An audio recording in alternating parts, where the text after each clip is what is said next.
Howdy, folks. Welcome back into SMITE Summer Masters. What are we on, Trelly? Day number 5 here at SMITE Summer Masters. Dimes on the desk, joined by Trelly. Thank you so much for joining us, and thank you so much to Alienware for powering the entirety of the SPL and SMITE Summer Master. Whether you're a player, production, everyone here, including the casters, rocking an Alienware. Head on over to SMITEGame.com/Alienware. Make sure to utilize that code AWSMITE09 to grab all of the benefits. And it's day 5, Trelly. We are 5 days deep here at SMITE Summer Masters. Don't forget, another week of SMITE coming at you next week. But for now, it's grudge matches all day long. We just saw one, the Valkyries knocking out the Hounds. Yeah, I mean, this is elimination time, so you better be seeing the best of SMITE that your team can bring. We got Hex Mambo versus the Solar Scarabs, both teams that have already faced once. I mean, these have all been rematches today, and they will continue to be. But I imagine when I said, when last time I saw the Hex Mambo lose, I said, you know, they go back to the hotel, they get to sit back, watch, strategize, and then hopefully they bring a new reinvigorated strat to the table. Let's hope they did that. Absolutely. I saw teams SCC and SPL game planning out in the lobby, making sure they had their strategies, their picks and bans locked in. But let's head into the schedule here real quick and check out that bracket as well. So here's the schedule all day long. Like I said, we've got grudge matches. Just saw the Valkyries knock off the Hounds officially. Double elim, right? So the Valkyries moving on to the final week of SMITE Masters. The Eldritch Hounds headed home. Now we're moving into Solar Scarabs Hex Mambo. Going to be a great matchup there. And then this next rematch, the Ravens Warriors, that's one to keep your eye on. And we're rounding out the day here with the Levi's and the Wardens. Levi's kind of got thumped yesterday. Yeah, I mean, that's why all these teams are here, right? They got to bounce back. It's bounce back time, so it's going to be interesting. But focusing on the Mambo and Solar Scarabs in particular, you would love to advance on, right? Going home at this point should not be a thought that's in either one of these teams' heads. And I don't envy the position you're in, but you got to bring it.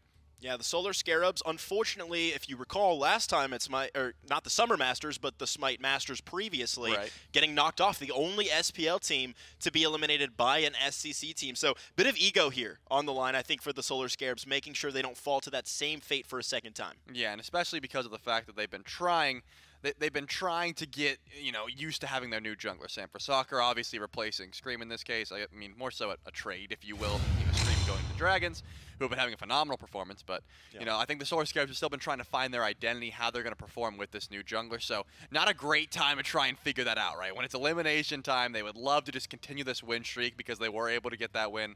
And now it's time, you know, it's time to prove that you guys have been able to, you know, adapt with this new jungler and figure out what you're doing. Now, when the Bolts took on the Solar Scarabs previously, we highlighted Stu and Barracuda, but it would be criminal to not talk about Oboronic here. I mean, just in the middle lane, been utilizing everything. Mages, hunters, playing that Chernobog to great effect, and certainly carry potential out of the mid lane for the Solar Scarabs. Yeah, I mean, this is a team that we talked about a while ago where it was just like, you know, we didn't know who was going to be their hard carry, who was going to step up. I think Stuart's been looking extremely solid, but you're right to highlight. Oboronic has been having a great performance whenever he can find, you know, he has so many different god picks, as you like to highlight. I mean, the hunters he's been playing to great effect. You can always whip out those top meta picks like the E-set, for example. And I think that's an interesting strategy to bring out because it's hard to pick and ban against that, right? You never know when you see a hunter locked in. Is that going to Oboronic? Are they going to get crazy pressure in the mid lane? Or is that just going to flex to Stuart? And I love the way that the Solar Scarabs do draft because they can always throw, you know, Stuart on a magical hunter and just let Oboronic play a physical hunter in that lane, make sure to get some pressure. And I think that helps facilitate Sam for Soccer as well, right? Because when you get infinite pressure in the mid lane, you can walk in much more freely. Sam likes playing picks like the Mercury, for example, which is very difficult to make work unless, of course, you do have some pressure in that lane. All of these these are all Chernobog clips. Chernobog or E-set, clearly two of the highlight choices here for Oboronic. In that first set of the day, Chernobog neither picked nor banned. So potentially on the board here for the Solar Scarabs, but if the Mambo know what they're doing, probably taking out that Hunter and this E-set pick, which has been popular all weekend long. Yeah, I wouldn't be surprised. E-set is just one of those characters that it's very difficult to draft around because of the fact that you have to give up objectives or, you know, look for farm elsewhere. Because whenever a Gold Fury gets pulled, whenever a Fire Giant gets pulled and E-set's around, you got to be like, okay, so we're losing that, but what do we get after the fact? Can we fight them? You know, are we able to chase down? So maybe something that Mambo want to either A, prioritize for themselves, or B, let's just not deal with that. You know, let's just get rid of the E-set so we can play around accordingly.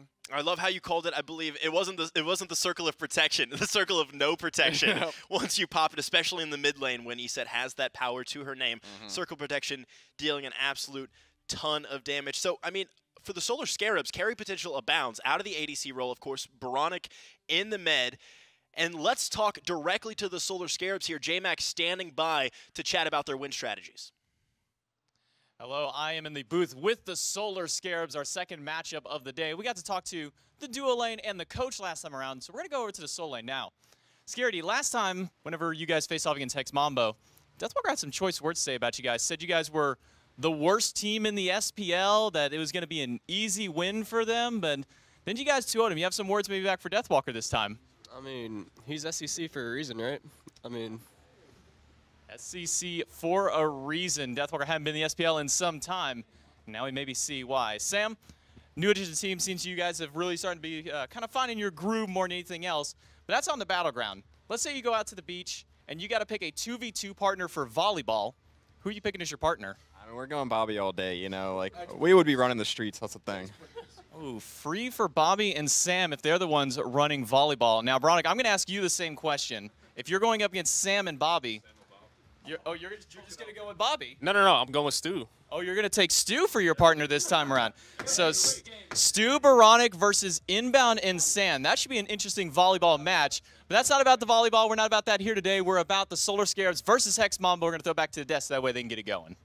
I heard in the lobby around the ping pong table that Stu and Inbound were having a little bit of chit-chat back and forth about who's the better athlete on the Solar Scarabs. So competition not just within the SPL, but within the Solar Scarabs themselves as well. And, I mean, to play at the top of your game, you have to be competitive in just about anything you do. Absolutely, and I'm going with Stuart, just so we're clear. I've played some sports with Bobby. He's not an athlete. Don't let him think. Don't let him convince you otherwise, all right? I mean, have you seen his physique, though? I mean, I'm just joking. Obviously, he's good at sports, but I'm still going with Stu. Going with Stu, says Trelly. Now let's switch focus here. We've talked about the Solar Scarabs. Let's hit on Hex Mambo for a little bit here. Can never count them out, right? Deathwalker, former SPL. Same thing can be said for Zyrhoes, for Dzoni, Echrome, and Rottwen in that duo lane. Trix Tank, typically their support, Rottwen stepping in for this tournament. You can never count these guys out at any point in the game. No, definitely not. And I do like, the fact that Deathwalker was confident. Unfortunately, as Scary D said, maybe a little misplaced. They're confident too. Yeah. And I think as long as you're able to back it up, it's one thing. But unfortunately for Hex Mambo, they didn't back it up last time. But seeing the confidence coming from Scary D, you gotta look at Hex Mambo. And I think we were already talking about oBoronic in that mid lane. Yeah. Someone who has also been playing different styles of mid lane picks. Got to be Zyrhoes, right? I mean, he hasn't whipped it out this tournament in particular.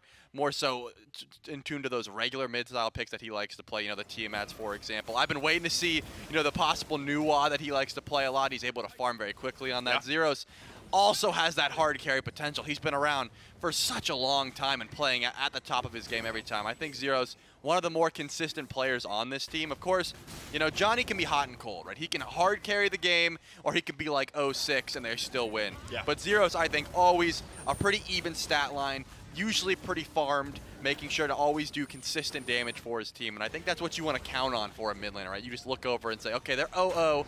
Zyrhoes is still doing consistent damage. Even if we're behind, we can rely on that burst damage that Zyrhoes will bring. And we know Baba Yaga being prioritized by European SMITE, especially here this weekend. As Baba Yaga is here on screen, Zyrhoes going to that home sweet home to put out the big-time damage.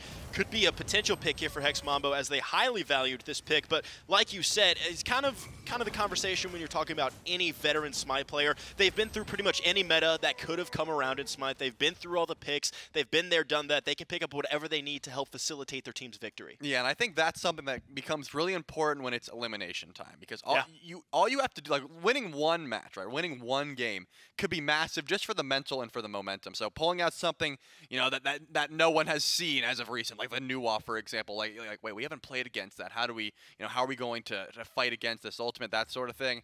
And then you get a one-game lead, and it's like, oh man, we need to step up. So I think that could be extremely important when you have picks like this and this late into a tournament where it's like we have to win these games. You got to go to what you're strong with, yes, but throwing the enemy off, throwing a non-meta pick at their windshield could be a strong play. I love this player comparison. I've been loving the player comparisons we've been doing all week long here at SMITE Summer Masters, but specifically looking at oBoronic and Zyrhoes here. High KDAs from both of these players out of the mid lane. 2.15 for oBoronic, a 3.63 KDA for Zyrhoes. That's absolutely nasty coming out of mid. Oh yeah, and look at the gold per minute as well. That's what I want to highlight more often than not, because even if Mambo's behind in gold, you'll look in that mid lane and you'll be like, when did I get 2 levels down? When did Zyrhoes get all of this farm? More often than not, he's invading his own back camps, like taking Johnny's farm to make sure that he's online. But it works out because he gets to this late game portion where mages can really flourish and hard carry a team fight. And I think that's something that the Solar Scarabs are definitely going to have to watch out for, because if Zyrhoes can get a lead in that lane, it's not going to stop. And then you just group up around a gold and you're like, wait, he is chunking. Like, what happened? How am I a level behind in this match? And, you know, before you know it, it's just like, we have lost the team fight because of how much damage is coming from that mid lane. I think the exact same thing could be said for Oboronic as well. Give him a couple kills in the early game, especially on someone who can scale like a Discordia, like a Chernobog, and all of a sudden maybe Stu is taking a back seat in that carry role. You put the rest of the Solar Scarabs in the backpack of Oboronic, and charging forward turns into a 4-0 assist, 5-0 assists, etc., as Oboronic continues to build up that damage. Let's head into picks and bans here, Trelly, for game number 1. Once again, a grudge match here all day long. Solar Scarabs and the Hex Mambo, the second best of 3 of the day here. When you're thinking about bans, Kabraken's got to go. But for me, looking at Oboronic, you got to take away the Chernobog. The Disco has to go. Sam has been playing that Mercury a lot lately. Maybe that's a target here for the Hex Mambo, and then of course the E-set that was highlighted earlier. Yeah, I think a smart call here. We already discussed the fact that E-set is just, you can't fight over objectives whenever she's on the map, so getting rid of that, definitely a smart call. Solar Scarabs certainly done their homework here, getting rid of Johnny's Loki, who he's been able to find some clutch kills with this pick, and just situations where you should never survive, and Johnny gets out, and that's always annoying for the mental. So I think Solar Scarabs certainly smart, and this tells me they were at least watching the games. I think Coach Slaney, no doubt, is always keeping eyes on the boys for the picks and bans. And Cupid, I mean, we've talked about it a few times now. The stupid goes crazy for a reason. Take that one away. Probably a smart call. So both these squads having high IQ, doing their homework as Jing Chen is taken off the table. From watching the past, 3 days of play, 4 days of play, I think this Khepri is a must pick or must ban for one of these squads. You know, Inbound likes to take on that Khepri. The same thing can be said of Rottwen as well. It's going to be the Nemesis, the final ban here from Hex Mambo, making sure that doesn't go in the potent hands of Sam for Soccer. And now we have plenty of potential here from the Scarabs. You could go that Chernobog, you could early pick. The Morrigan has been popular, same thing with Discordia. The King Arthur, notably still on the board as well. I mean, there's plenty of directions you can go here if you're the Scarabs. Yeah, I think the Scarabs don't they either have to, A, I was going to say, prioritize the support, or B, say, hey, Yamoja and Khepri are open. We'll just take either. We know that Inbound can pilot both of these characters. We'll let Hex Mambo take like the Baba Yaga and their favorite support, and we'll just get the other one in that slot. Notably, Sam for Soccer loves this Osiris that is still available as well. It's going to bring you some early pressure, going to make sure that you get ahead. Of course, he's been going towards that Mercury, I think, trying to hard carry the games way when possible. But because that Khepri's locked in, Solar Scarabs need to grab the Khepri right now, or it's certainly going to get banned away. Yeah, Khepri picked up here for Hex Mambo. So in return, maybe that Yamoja pickup. I still think this King Arthur is worthy of a first-round pick. Been so successful in creating pressure in that solo lane and extending things across the map. As you noted, the Osiris, which has been banned out as of recent, still on the board here for Sam for Soccer. Mercury, Pele, all things that we've seen Sam take into the jungle with great success, as well as higher priority picks like the Ullr, still online for Stu. That has fallen off in popularity here recently at SMITE Summer Masters, which was surprising to me. Yeah, surprising as well. I think more so just, there's easier characters to execute on. If you're hitting every single axe, every single blade arrow, like, yeah, you're going crazy. But if you're missing, like, 2 of those in a team fight, you're going to get more value just out of anything else at that point. So the Solar Scarabs are thinking about this one a little bit, right? Do they want to just grab that Yamoja? Or are they going to say, you know what, Inbound can play a whole myriad of picks in this support role. We can just let that one go, maybe bait out a ban in that slot and just grab, like that Osiris we were talking about, some early pressure. With the Chernobog, I don't think that reveals too much. Because we know that Stuart can pilot it. We know that Oboronic can pilot it. And actually, it will be the Ymir being hovered here. It does have a great matchup into the Khepri. You are going to be able to get lane pressure with that Ymir. And if the Khepri never gets online, can't get tanky enough to get those reses off, loses a lot of its potency in team fights. On the flip side, are you concerned about the immobility of this Ymir, especially into a high damage character like this Baba Yaga? The Khepri having great lockdown on someone like the Ymir without too many escape moves, and the Achilles, an early pickup here from the Solar Scarabs. You know Scary D loves to take that one into the solo lane, but high priority here out of the Scarabs. Yeah, I mean, we saw FineOK have a phenomenal performance That's on true. the Achilles up into the Khepri. And in the interview after the fact, I was like, hey, like, are you going this Achilles just because he's good in the Khepri? He's like, yeah, he's good in the Khepri, and also he's just, like, fun. So I'm imagining that's kind of the vibes here as well. You're able to counter that Scarab's Blessing with Fatal Strike, but also just a brawler in lane is always going to be a good time. The Solar Scarabs do have the option to ban away some of these brawlers in solo lane, like that Bellona, for example. That is going to be the call. Johnny's Batz, which has been banned away a few times in this tournament, is going to be the grab for Hex Mambo leading into this second stage. Yeah, no surprise there. Batz, Johnny plays it great, but also just effective throughout all stages of the game. From level 5 on, that Fear No Evil, it's not a scaling ultimate, right? And what I mean by that is that the fear is always going to be there, right? Even if you're not putting out the same damage as the Batz, you're always going to have that massive team fight capability to split the fight right in half and maybe put it on your side. The Mercury and the Dodgy both have to go, taking away those from the hands of Sam for Soccer. Bellona the ban here for the Solar Scarabs. The Hex Mambo still looking for a solo laner. Wow. It's going to be the Osiris. So King Arthur still online here for both of these teams if they choose to go that way. Yeah, I mean, Deathwalker's got a weird style of gods in the back True. pocket, so I'm not too surprised they let the King Arthur through. I am surprised that the ban from the Osiris went through, just because, you know, we know that Sam for Soccer loves it so much. It could be, again, the Achilles has that possibility to play into the jungle as well. We know that Scary D has piloted this play plenty of times in the solo, so I'm going to hold my breath on that one just to make sure. If you are picking this Achilles just for the Khepri res in particular, throwing it into solo lane means you're not going to get access to that for some time, right? Usually about level 12, that's when those solo laners are able to rotate out if they would like. So that could be the case. It will be the Heimdallr, though, one of the highest contested picks in the duo lane for EU, and it looks like that is going to be a safe bet into the Chernobog, being able to use just Bifrost away whenever that ultimate comes in. You're probably going to be getting lane pressure. Chernobog not one to take 1v1 fights too often. So I think it's going to be a smart call there just to get some safety under your belt, especially up into this Ymir. Yeah, this Chernobog, still a little bit of uncertainty where it's headed, right? Could go in the mid lane for oBoronic, could head into the hands of Stu, teaming up with Ymir in that duo lane. These next two picks will certainly elaborate, unless it's like a Chiron pickup, right? And then there's still some flexibility there, whether that's going to Stu, whether that's going to oBoronic. But the Solar Scarabs really taking their time with their picks, making sure they're getting exactly what their game plan calls for. The Susano pickup headed towards what I imagine is Sam for Soccer in the jungle, telling us that Scary D is putting this Achilles in the solo lane. Yeah, and you still have the Morgan option if the Solar Scarabs would like to go to that. oBoronic has played, you know, the Janus in times. Discordia still online. Hasn't played it as of recent. Yeah, the Discordia still could be an option.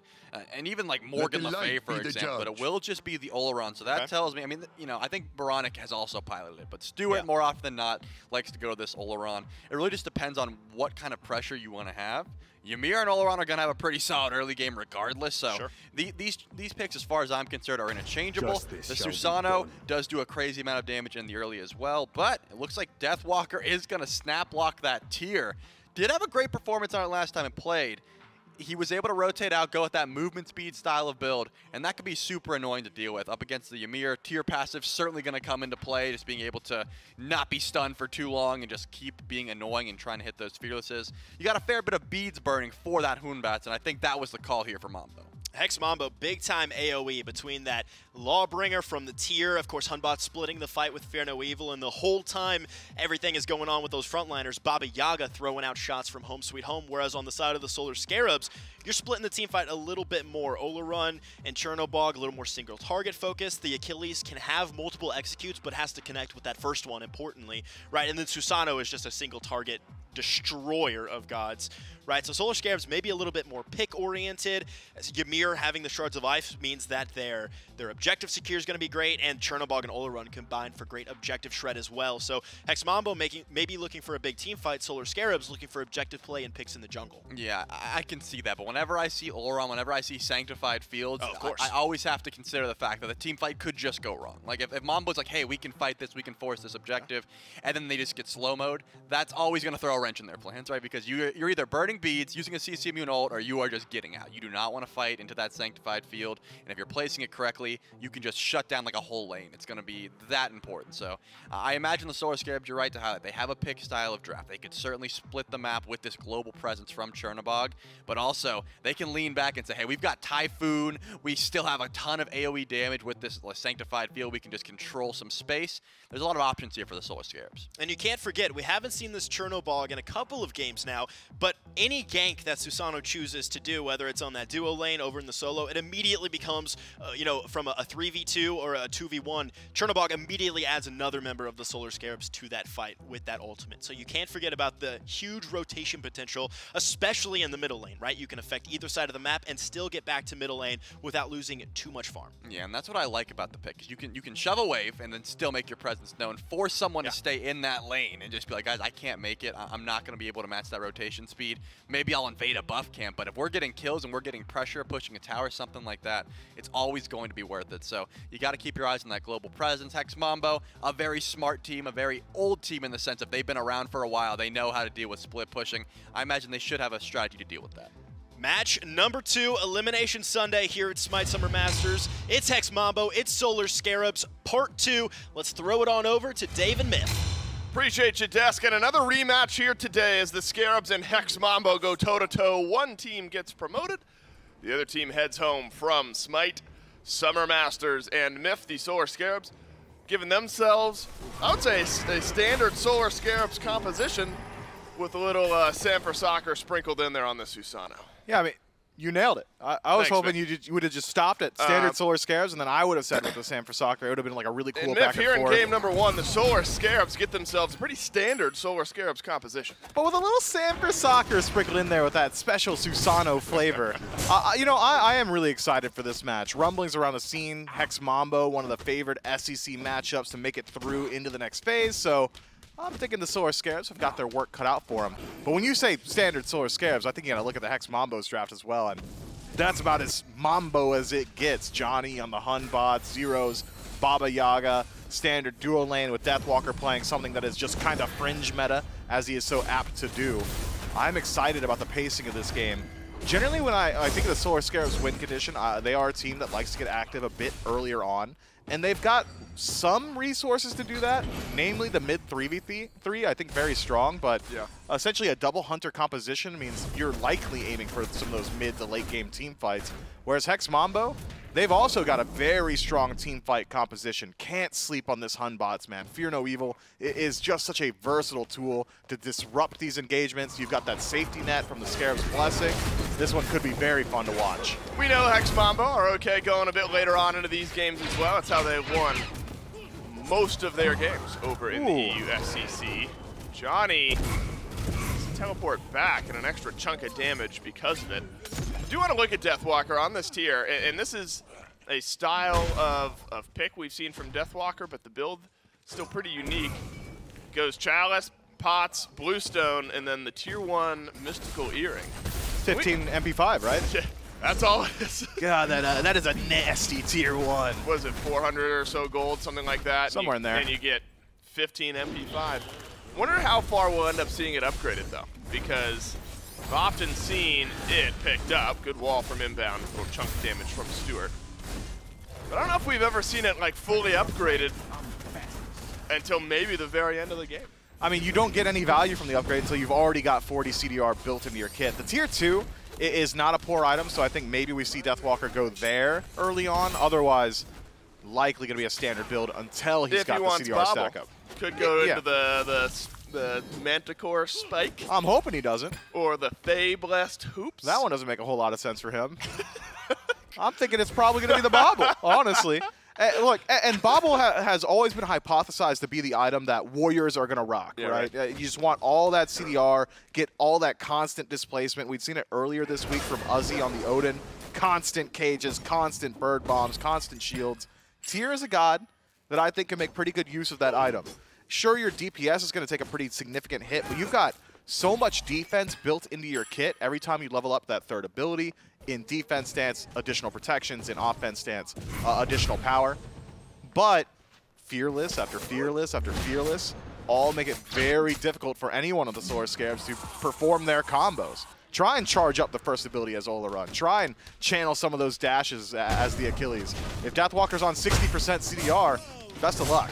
They're going to be a totally different style coming out of Scary D. Of course, you can get the stun with the Achilles, but a lot of it control, damage, executes, and maybe more CC from Deathwalker. Dzoni is hit level 5 here. SamForSoccer just a bit behind. Takes over to level 5 in the same sentence. And so as far as level 5 spikes go for these junglers, Myth, of course you have Typhoon for SamForSoccer. That brings you some good gang pressure.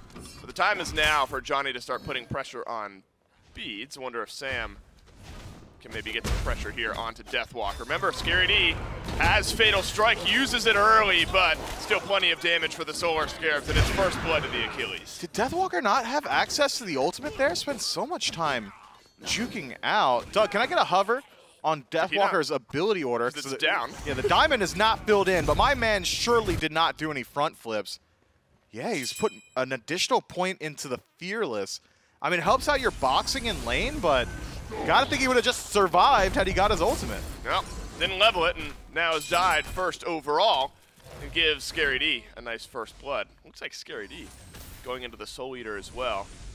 Could be unique from what we see, because we've seen plenty of Soul Eater type builds out of the solo lane. I'm trying to think of what we normally see Achilles build. Get some stacking, a little power, extra sustain in that kit, I suppose. Usually Glad Shield in that first Glad slot. Shield, something like that, more bruisery, but I guess a little extra damage and sustain is never a fully bad thing. Well, that's it. No, I mean, you're right. It isn't. I like Soul Eater a whole lot on just about every warrior in the Soul lane. I think it gives you the ability to have enough damage in your dive and off tankiness stats. Like, all your abilities giving you healing means that you're essentially getting functionally more HP. So think of it like a Stone of Gaia that has power and CDR on it. So I think that it's pretty decent in that regard. Think of a Stone of Gaia, but different. I mean, but like functionally, it's just giving you constant healing, right? Like if the conversation is he's not tanky, he doesn't have protections, who cares? You're healing. It's right. essentially protections. You're right. I still baited you into doing some analysis on it, Myth. I guess so. It was a bait. Like, that's it. Yeah. All right, now I get to analyze it, and you did it, Myth, and I'm so proud of you for it.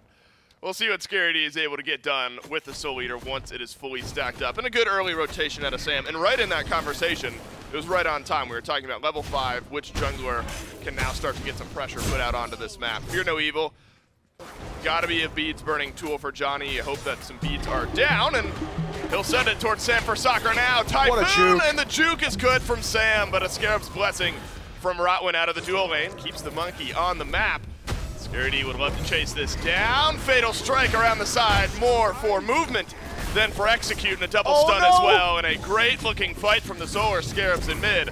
Not just 2 more kills. Dzoni just really needed to get a little bit more burst if he wants to shut down SamForSoccer. Utilizes that ultimate on someone who doesn't have CC immunity in the kit or no beads with Blink in the first slot for Susano. So you got to get the kill, but you didn't build for early aggression. You've built for scaling. Transcendence in first slot means that you really don't have the power output just yet to finish off those skirmishes on your own. Deathwalker whiffs the ultimate. Zero's not quite in range to follow up. Rottwen tries his best to peel out for his boy, but doesn't quite work out there either. And the Solar Scarabs find themselves a pretty large swing early on. Now, Scarab's Blessing does do some work in slowing down that fight, but Inbowned doesn't have a Scarab's Blessing for himself. Is he going to get executed? No, not upon dropping down to earth. And Still alive? With enough peel, the dot won't hit either. And so Inbound in the root uses his ultimate to slow himself down. But despite slowing himself down, Inbound will waddle away just fine. Good work from Stuart to provide some peel to his support. Yeah, Stuart goes absolutely massive there. The placement of the Sanctified Fields to connect with Echrome, make sure there's no damage follow-up.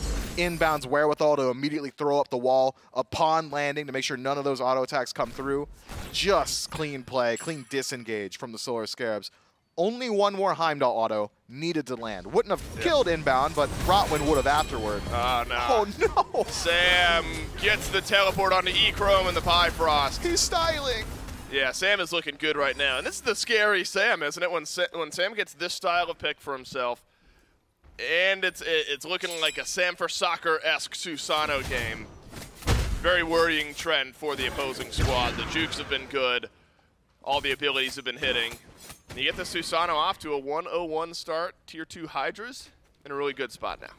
Yeah, and he's also got a much faster build just by nature of the items that he's purchased. So if Sanford Soccer is getting active earlier, which he has been, it's going to continue to be the case. Still about 20 stacks away from Dzoni finishing up that Transcendence. Generally, maybe you see a Jotuns in that next slot because CD is so important for Hunbots. Fear no evil is the name of the game. If that's down, Hunbots is like half of a god right now. So need to get that CDR available as early as possible. But I do love what we saw from Sam. Just throws on the teleport, waits for Echrome to go through the Bifrost and says, "Sup, I'm here too."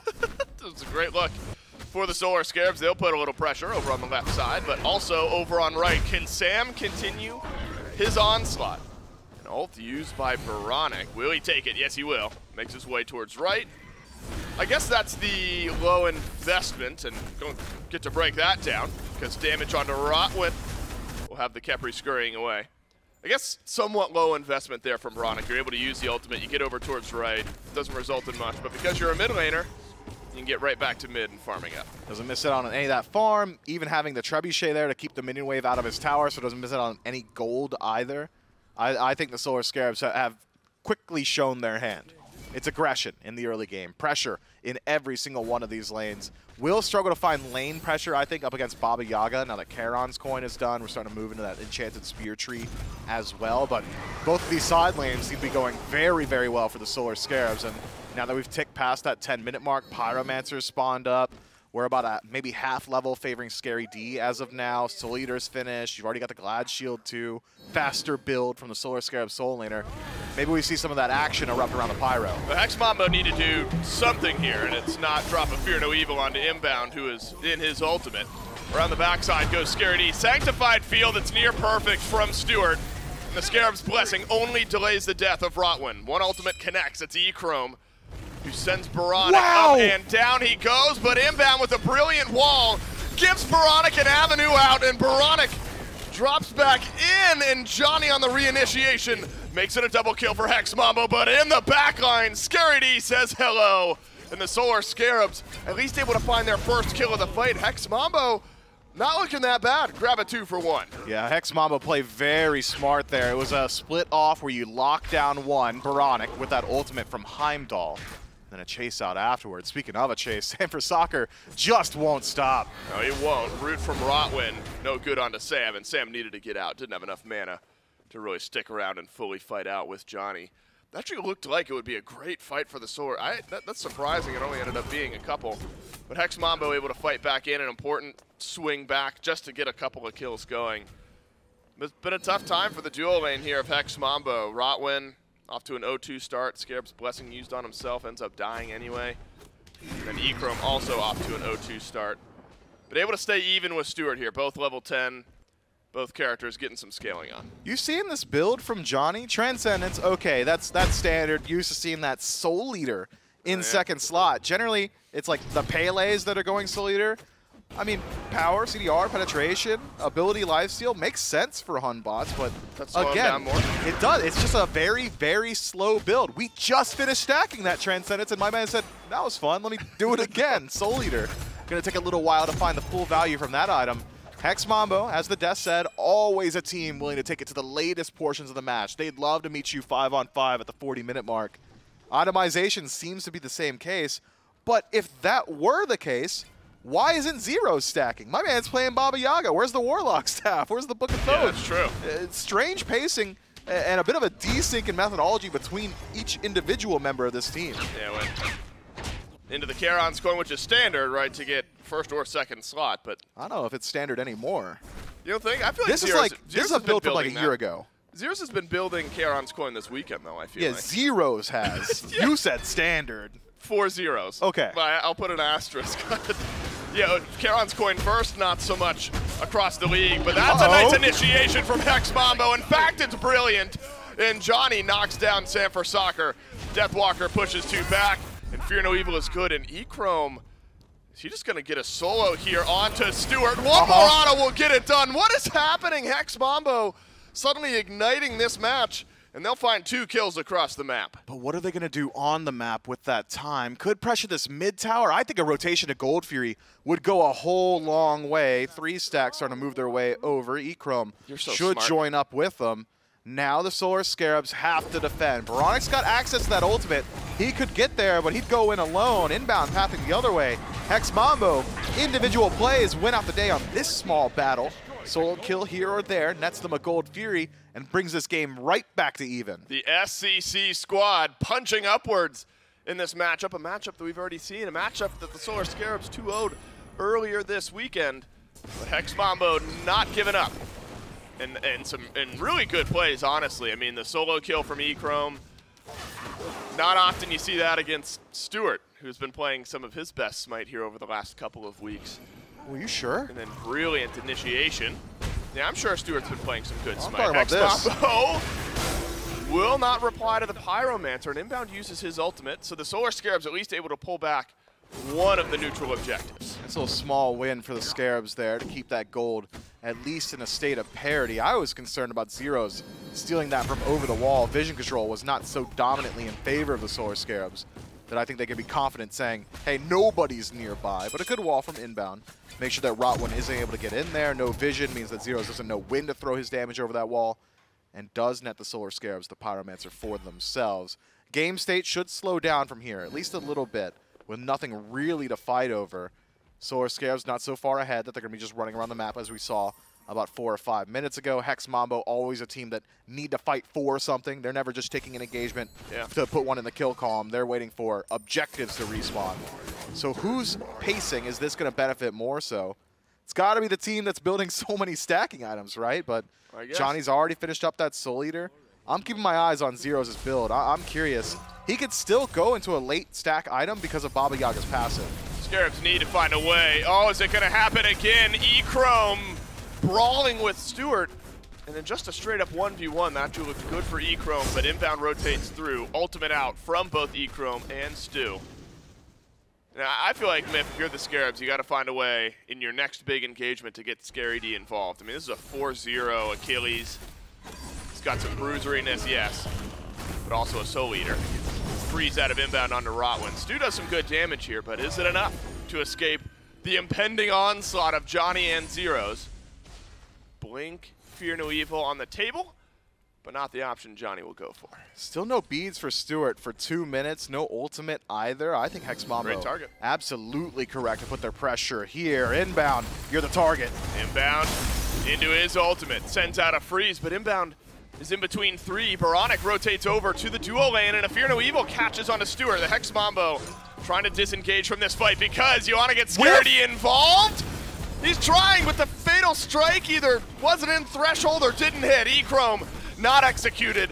Luckily for the Solar Scarabs, though, they are able to find the 2 kills, and Scary D finds his 5th for a rampage. You called it yourself. Solar Scarabs need to get Scary D involved in these fights. That's what was going well for them earlier. He gets a little bit absent in that middle portion of the match, and now involved once more, and the Solar Scarabs have a resurgent battle. And the Solar Scarabs wants to make rotations for fights, but what are they going to get now? We were just talking about this from Hex Mambo. Conflict averse because there's nothing to fight over. Greater Scorpions, both up. Still certainly a good amount of neutral gold on the map, but not looked at by the Solar Scarabs. Instead, Tier 1 tower on left could be dangerous. Now Echrome has the opportunity to just zone on his Tier 2, freeze out those waves. Deathwalker pushes out on the right, catches up a good deal. Scary D had about a level and a half lead, now cut down. Both sitting at level 17. Sure, I mean, it's a win for Solar Scarabs, a 2-for-0 trade. Never one you feel bad about, but at the end of the day, I think Hex Mambo might have gained more on the map. Yeah, more for mental, I think, now for the Scarabs, just to answer back a couple of kills. Some early Mad Guy's revenges out of the Solar Scarabs. We did a lot of talking yesterday about Inbound and the builds, the Xing Chen, early into the Chronos Pendant in game number 1. Made Xing Chen feel super squishy. This game into Mail of Renewal, so you're going to get some of that healing. And then immediately into the Mad Guy's Revenge, so of course you get some defense. But Sam has got one as well. Maybe enough instances of CC on Hex Mambo that the Scarabs feel like itemization into that early could punish Hex Mambo. Yeah, and the ways Hex Mambo remove Magi's are not necessarily easy. Rottwen can do it. That's probably your best target, that root from a range. Otherwise, Fear No Evil is all Hunbots has. Maybe the knockaway from the Home Sweet Home. Zyrhoes has to do that point blank. Echrome, knockaway or ultimate, both point blank. Deathwalker, point blank with Fearless. So I think the Solar Scarabs have essentially got themselves a tool that allows them to get aggressive. Soccer and Inbound could just go in and say, hey, first instance the CC is just not going to work. I landed my freeze. I landed my Susano pool. And that's all you need. Echrome looking for the solo again. Does a good chunk of damage to Stu, but Soccer and Scary D rotating in behind, just behind Stuart. And Bifrost will get used. This time, though, Stu holds on to his ultimate. Oboronic does not. Oboronic ulted over to the left side of the map here. Worth noting that Echrome now does not have ultimate. Stuart does. Primal Fury confirmed by the Solar Scarabs. And in the backline is Deathwalker.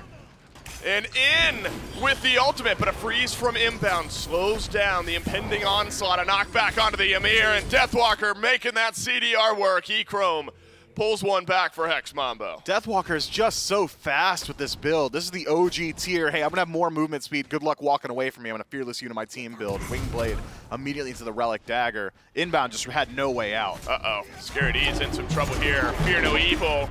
And the body blocks. And it's a shutdown onto Scary D, and it goes to Deathwalker. That's a big chunk of gold that Hex Mambo get back. And all of this over the Primal Fury. I mean, experience is a dire, dire situation right now from the Solar Scarabs. They are down 4,000 or so experience. And they're going to be down over 1,000 gold. Maybe 1,500. As Hex Mambo have just made some really nice plays. I mean, you watch the Primal Fury go down, Myth, but the wherewithal to reinitiate and find kills and objectives on the back end, fantastic from Hex Mambo. I wonder if that was too much of a trepidatious call, though. That was a really good situation for Hex Mambo. They could have potentially just done Fire Giant. You've got complete vision control on the right side of the map. You already realized that Oboronic was hovering left. You saw Stuart in mid. I think they really were in a position to actually take the largest neutral objective. Instead, slow, methodical play, pick up the Pyromancer for themselves. Certainly still nice. 2,000 gold in the lead.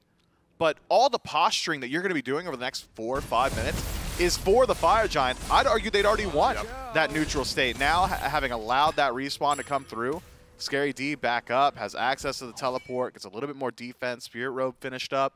Hex Mambo is just going to have to do it all over again. And when the pace slows down like this, and you give over more opportunities, it means that you're giving more opportunities to your opposition to try and make that comeback. Only a 2,000 deficit. I'm not sure Hex Mambo are always going to have opportunities like that. That was maybe a big whiff there. Sam needs some time to catch up here. Johnny's already reached level 20. Until Sam just now hit level 18, was 3 levels behind in the jungle. And so similarly to how we thought the Scarabs might want to play around Scary D, feels like Johnny got to be the initiator now for Hex Mambo. And Zyrhoes has reached late game Baba Yaga. You got 4 really solid items online. Get some good burst, some good CDR in that kit as well. Stars might be aligning here for the SEC squad to make some good plays, as all 5 members, or 4 rather, make their way towards right. Echrome still hovering on the left side with Oboronic. And Echrome has really raised some eyebrows today in a good way. I mean, the aggressive ult in, the solo kill onto Stuart has really been a cornerstone for this Hex Mambo team. Yeah, that aggression has just been absolutely wild. Felt like to me, earlier this week, last time we had seen Echrome, he was playing a little bit nervous. Now settled in, having had some time to spend with his team. He's definitely playing with a good deal more confidence. Hex Mambo playing with more confidence as a whole. Fire Giant pulled out, but reset. Just trying to force the Solar Scarabs in. Have to generate that threat on the map to force the Solar Scarabs up. They could see the Fire Giant pull through the fog of war. Hex Mambo reset themselves to it, but it's going slow. It is burning slowly. Again, see, there's that Zyrhoes damage. Freeze from Inbound on the front of the fight. And a Sanctified Field slows down Rottwen. But look in the back line. Scary D thought he had a dive, but now Deathwalker. A really good chance to reinitiate for Hex Mambo. Oboronic scurrying away, drops some movement speed to usher the Solar Scarabs out of the jungle. Have Hex Mambo done enough to pull the FG? They think yes. Deathwalker tanks it up. Rottwen on the way back from base. Echrome still access to that ultimate. Solar Scarabs nearby. Stuart, no ult to himself, but does have both those relics. Hex Mambo not going to leave it up to the coin toss. Instead, a complete reset. Bobble tier 1 sold by Deathwalker. Instead now going to that breastplate tree.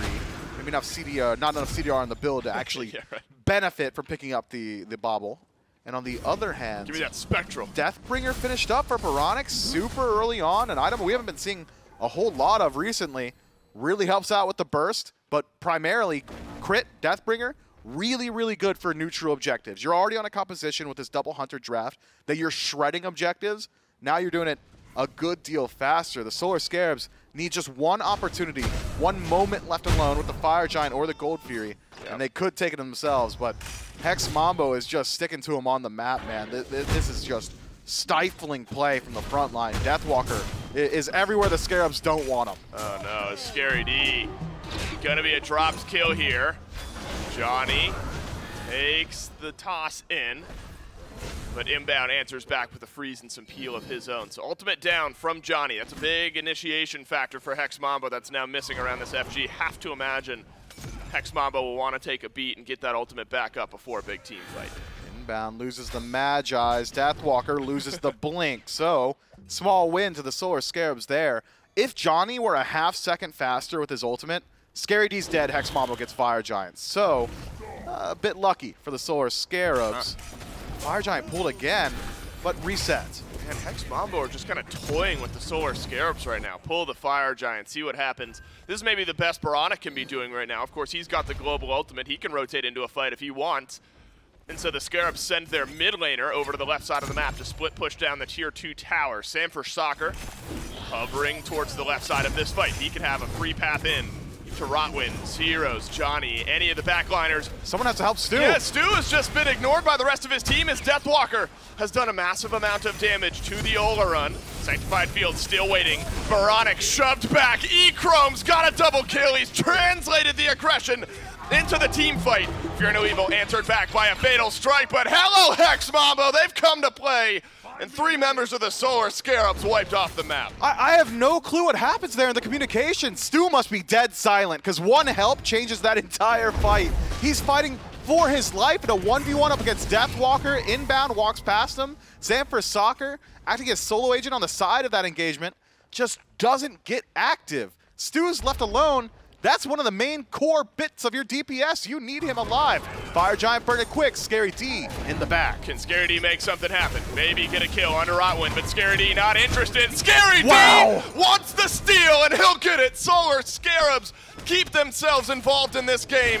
And it's a miracle play by Scary D to take the FG. And Hex Mambo, they're looking for blood in exchange, but Scary D tanky enough to delay his own demise. May end up being able to get a kill, but a blink in front, and one of those FG buffs taken away. But a nice play by Scary D to deny the Fire Giant from Hex Mambo. I mean, to call back to exactly what you said earlier, the Solar Scarabs need Scary D. They had a dire need in the team fights, and they had a dire need for a hero. In that small steal, keeps the game alive for the Solar Scarabs. Hex Mambo now have to bide their time and wait to push in. But look at the gold state, the experience state. Most people are already hitting level 20, gold, dead even. Fire Giant only on 2 for the Solar Scarabs, but still a significant advantage in the fight. They may not be willing to actually push into these tier 2 towers, the Solar Scarabs that is. Gold Fury, Pyromancer, I think you're very much willing to take a fight there in about 10 seconds once Scary D respawns. Hex Mambo have certainly brought the battle and make use of this time while Scary D still in the grayscale. Should be able to get this Gold Fury for themselves, but it will not go unanswered, I hope, by the Solar Scarabs. I argue the Scarabs need that steal. If Hex Mambo win that fight 3-1 and then go get Fire Giant, obviously the game's still close enough where something can happen. The Scarabs a good enough team to make something happen on defense, but mentally, I think the Scarabs were just a bit shocked by the way that the last couple of fights have gone. Seemed a bit out of it.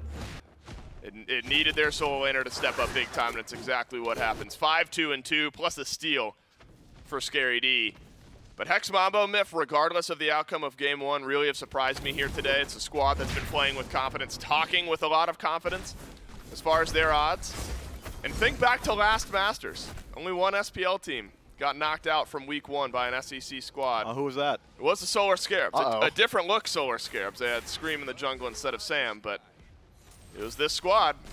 And so I think this matchup had to have been circled by a lot of viewers going into this set here today. Luckily for Hex Mambo, only 2 members of the Solar Scarabs still have the Fire Giant buff. And so luckily won't be too heavily pushed down the other side of the map. But Deathwalker is simply insatiable. I mean, the blinks, why not? You get it back every minute and 15 seconds or so. Let's get something done. Sam takes a teleport in. I thought he was going to keep fighting for a moment, but baits out the ultimate from Zyrhoes, and a little bit of value for Sam for Soccer. Yeah, massive win for Sam. I had forgotten for a moment that he had Magi's, because that looked like a death sentence going into 4 members. Doesn't even lose out on that Magi's, though, so good value for Sam for Soccer. And now the Solar Scarabs finally going to try and leverage some of this Fire Giant power play. Approaching the tier 1 tower in mid. Hex Mambo putting up a hard defense, though. Inbound whiffs the freeze. Deathwalker is going to get pulled in by Sam.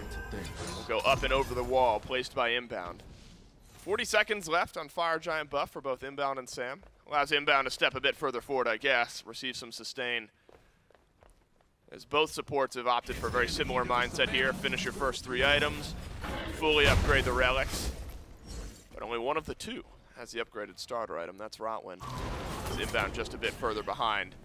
Been using the ultimate pretty aggressively Inbound, so I guess having Pridwin there for a little extra safety on the other end, not a bad look. Looks like Myth will get one more reset, though, between both of these squads. Vision battle going to be very important.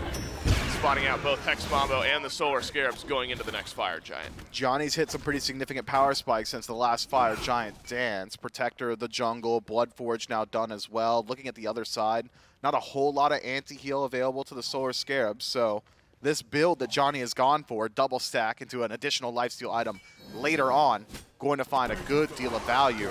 And if you've waited this long, the Solar Scarabs not willing to engage even with just Fire Giant on 2, means that the fight will likely happen in the jungle. That's where that starter that Johnny has picked up is going to find even more value. He is very, very powerful in these neutral territory fights. So keep your eyes on him. This Hunbots has always been a wave maker in the engagement, burning beads, burning Magi's, or just soloing his targets. I think Johnny in a position to do that all over again. Whereas on the other side, Sam for Soccer similarly has gotten some power spikes, finishes the Titan's Bane and a Brawler's Bead Stick. Hasn't quite moved into that starter item, but certainly has got some good threat for the squishier targets of Hex Mambo. Hex Mambo, though, just playing with so much more confidence. It's not a massive disparity, but Solar Scarabs seem to be shook. They're not giving up any space. Hex Mambo have got complete vision control. I mean, look at Deathwalker. I mean, Deathwalker is just chilling while 4 members of the Solar Scarabs stare at him. And why wouldn't he? I mean, the way that this tier is played, at 2-1 and 7, has affected 9 of the 10 kills that Hex Mambo have gotten. And then, quick math, that tells me the highest kill participation on his squad. So quick. It's just super fast math. 7 plus 2, that was tough for me. But Deathwalker has really surprised me in a great way. On the other side of Inbound's wall, however, we have seen a couple of those. The Lawbringer defensively on an overextension. Got to be careful when you're walking the tightrope that Deathwalker is. Oof. When there's enough damage to melt you down quickly. Couple 1v1 battles to keep your eyes on. Scaredy and Johnny going at it over on the left. Sam for Soccer and Deathwalker on the right side of the Fire Giant pit. But now it's Inbound looking for that one big wall to set up a fight. But it's Inbound who gets found, pulled back in, fight starts. And it's a sanctified field out from Stuart. And the Solar Scarabs, the team playing with more momentum right now, but the pushback from Hex Mambo, not half bad. Scary D's Fatal Strike. It's defensive, and a double freeze from Inbound simply delays his death. But Deathwalker finds the kill anyway. Deathwalker finds a double, and Hex Mambo, the #1 EU SEC squad, they're doing it again. They win a 2-for-1 fight. And now they've got numbers to go for the EFG. Scary D still has teleport. He can get back into this fight pretty quickly, and he's going to be needed. Had to tie up his cape and become the hero for his team last time. Can he do it twice? Scary D in range. Scary D not in time. Hex Mambo get enhanced FG on all 4 members remaining alive. Rottwen, the one without the buff. And the Solar Scarabs reeling a bit here, Myth. Deathwalker has just taken over the initiation of this game. And Hex Mambo have followed up in that space so effectively. And we are looking at the EU SEC squad real close to a win here over SPL in Game 1. And the siege potential of this composition from Hex Mambo is there. They've got poke, and they've got plenty of it. Zyrhoes is going to find a whole lot of value in every single one of these fights. 1-0-7 so far for the mid laner. And I'm thinking if this pace continues, could just keep that 0 in the death column. Nobody from the Solar Scarabs has been able to find him in that back line. Dzoni, as primary initiator, has a much easier time lining up multi-man Fear No Evils when the game is simplified in these base defense situations.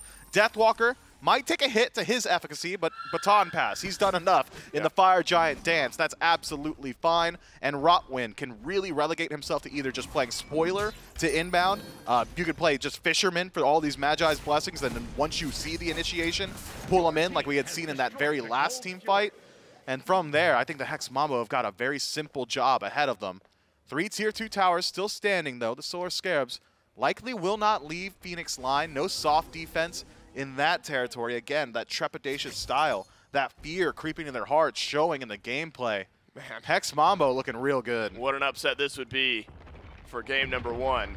And see, it's moments like this where to be a fly on the wall in the Solar Scarabs booth. Who's the one shot calling? Who is making the decisions? Who is keeping this team on track mentally to try to fight back in on defense here?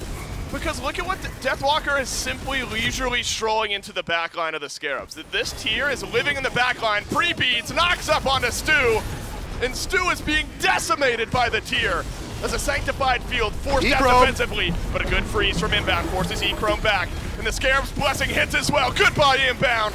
The Solar Scarabs have lost their support. Oboronic still nearby, can sink in some damage. Hex Mambo, though, still incredibly healthy. Echrome can lifesteal his way back up, get re-involved. Fire Giant gonna sustain him as well. And 50 seconds left on Inbound's respawn. I'm thinking this left side Bird's days are numbered. It's a 4-1 split. Dzoni gonna either take away one member or re-meet them on the left. Whoa, Echrome in the back line goes Scary D, and Scary D nearly has enough damage. Oboronic has hit late game, but so has Zyrhoes, and look at the chunk damage that this Baba Yaga has done. Yikes. Look at the jump back in. Deathwalker's on a rampage, and Deathwalker wants to end this game, but Stuart sustaining up enough into his build.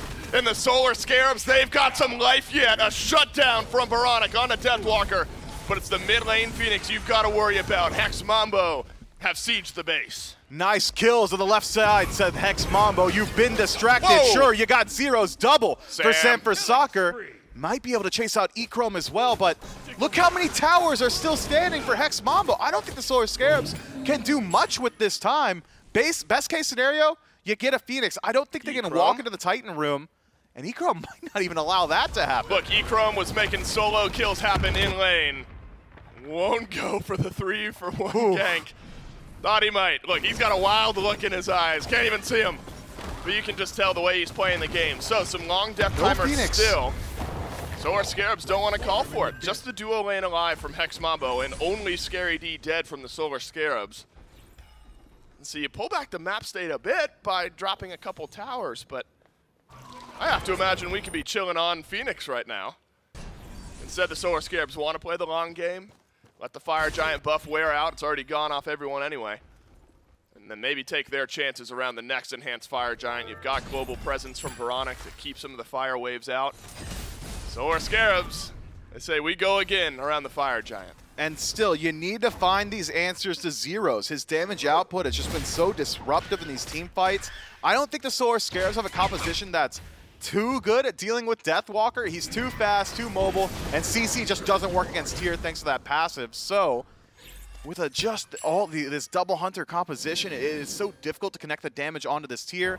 I think you might just have to ignore him. Wait for Deathwalker to work your way to the back line and just go in. But they've been ignoring him while kind of just beating around the bush, waiting for Hex Mambo to make a mistake. The Solar Scarabs are now in a position where they have to get aggressive. They need to get there themselves. Find Dzoni before he initiates. Get onto Zyrhoes before he's allowed to put out all of his damage 3 times in a row, like we've seen every single one of these team fights pan out. As of now, it's just the Chernobog on the left-hand side pushing out those waves. Has global presence, though. He'll get there quick. With how much pressure Stuart's been under, Fire Giant's low. I'll return to that thought in a moment. And wow, Hex Mambo are just going to get the EFG, a freeze out from Inbound and a Sanctified Field. But a good answer back from the That's Fear No one. Evil. And Sam for Soccer dragging his team forward into the team fight as Zyrhoes has lost his buff. The goal now, maybe go back in. That is unreal from Deathwalker. That is disgusting as Hex Mambo have found the initiation. And it's Deathwalker at the forefront. Solar Scarabs decimated from the map. And it is Hex Mambo taking game one. I've given you bad advice, Solar Scarabs. You cannot ignore That is Deathwalker. gross. He is popping off. What was that, a 4-man push? Let him do it. Let him end the game on his own. This guy has done it all from minute 0, 7, 2, and 10 for the tier. Normally, the analyst has to break down the game. I am only hyped. There's not much to say. You got absolutely owned by one man. If you're a fan of games, esports, whatever, you gotta love a moment like that. That is unbelievable from Deathwalker. You can't write it up any better than that. He will walk into the fountain. He will not die. Hex Mambo, the SCC squad, will take game one over the Solar Scarabs. This is where the big voices in the Solar Scarabs team booth have to step up. You lose a game like that in fireworks fashion from Hex Mambo, there's got to be a breather, a reassessment, a reinitiation period, because that does not happen often. And it just happened to the Solar Scarabs. Dave, I feel underdressed, man. I should be in like a two-piece suit right now. I need my vest. That was some world caliber play from Deathwalker. And going back to how that fight was really panning out, it was Hex Mambo on the retreat. One pick already, the core of your damage lost. Solar Scarabs look very good. And then 4-man push. What are you going to do about that? I was 99% sure that Lawbringer was out. Like, the whole team wanted to leave. Yep. I saw him go gold, and the sword goes up, and he's in. It caught me off guard. Caught the Solar Scarabs off guard. I need an Advil. We're going to take a quick break. Hex Mambo take game one. Can the SEC squad do it in game two? Stick around and find out.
shoes on a Friday morning. New look, still can't hide my born. I got a pocket full of change-ups. I switch hit, I'm a stranger. Consist on ain't something I could say well. Throw my change into the wishing for a change well. Wish a day is swell life for the next come. And when the next come, pretend that it's the best one. Like I ain't even gonna try and say that to the next one. Switch my living situation every chance that I be getting. Sick of running laps on Sisyphus's treadmill. Man, I really need to sit still. Man, seems like that ain't something I could instill. Ebb and flow, I can hold on to you very much longer. Yeah. Might have to slip away. Can't you sit still for a little bit? Can't you sit still for a little? Can't you sit still for a little bit? Can't you sit still? Teacher told me need to get that pencil up out of my nose. Can't hold on a singular pose. Switch from to to fro when the wind gon' blow. And it's hurricane season everywhere that I roam. I like quick fixes and not working at all. Don't switch lanes, drive my car straight off of the road. I got split personalities inside of my soul. Each day I find a new one to hold.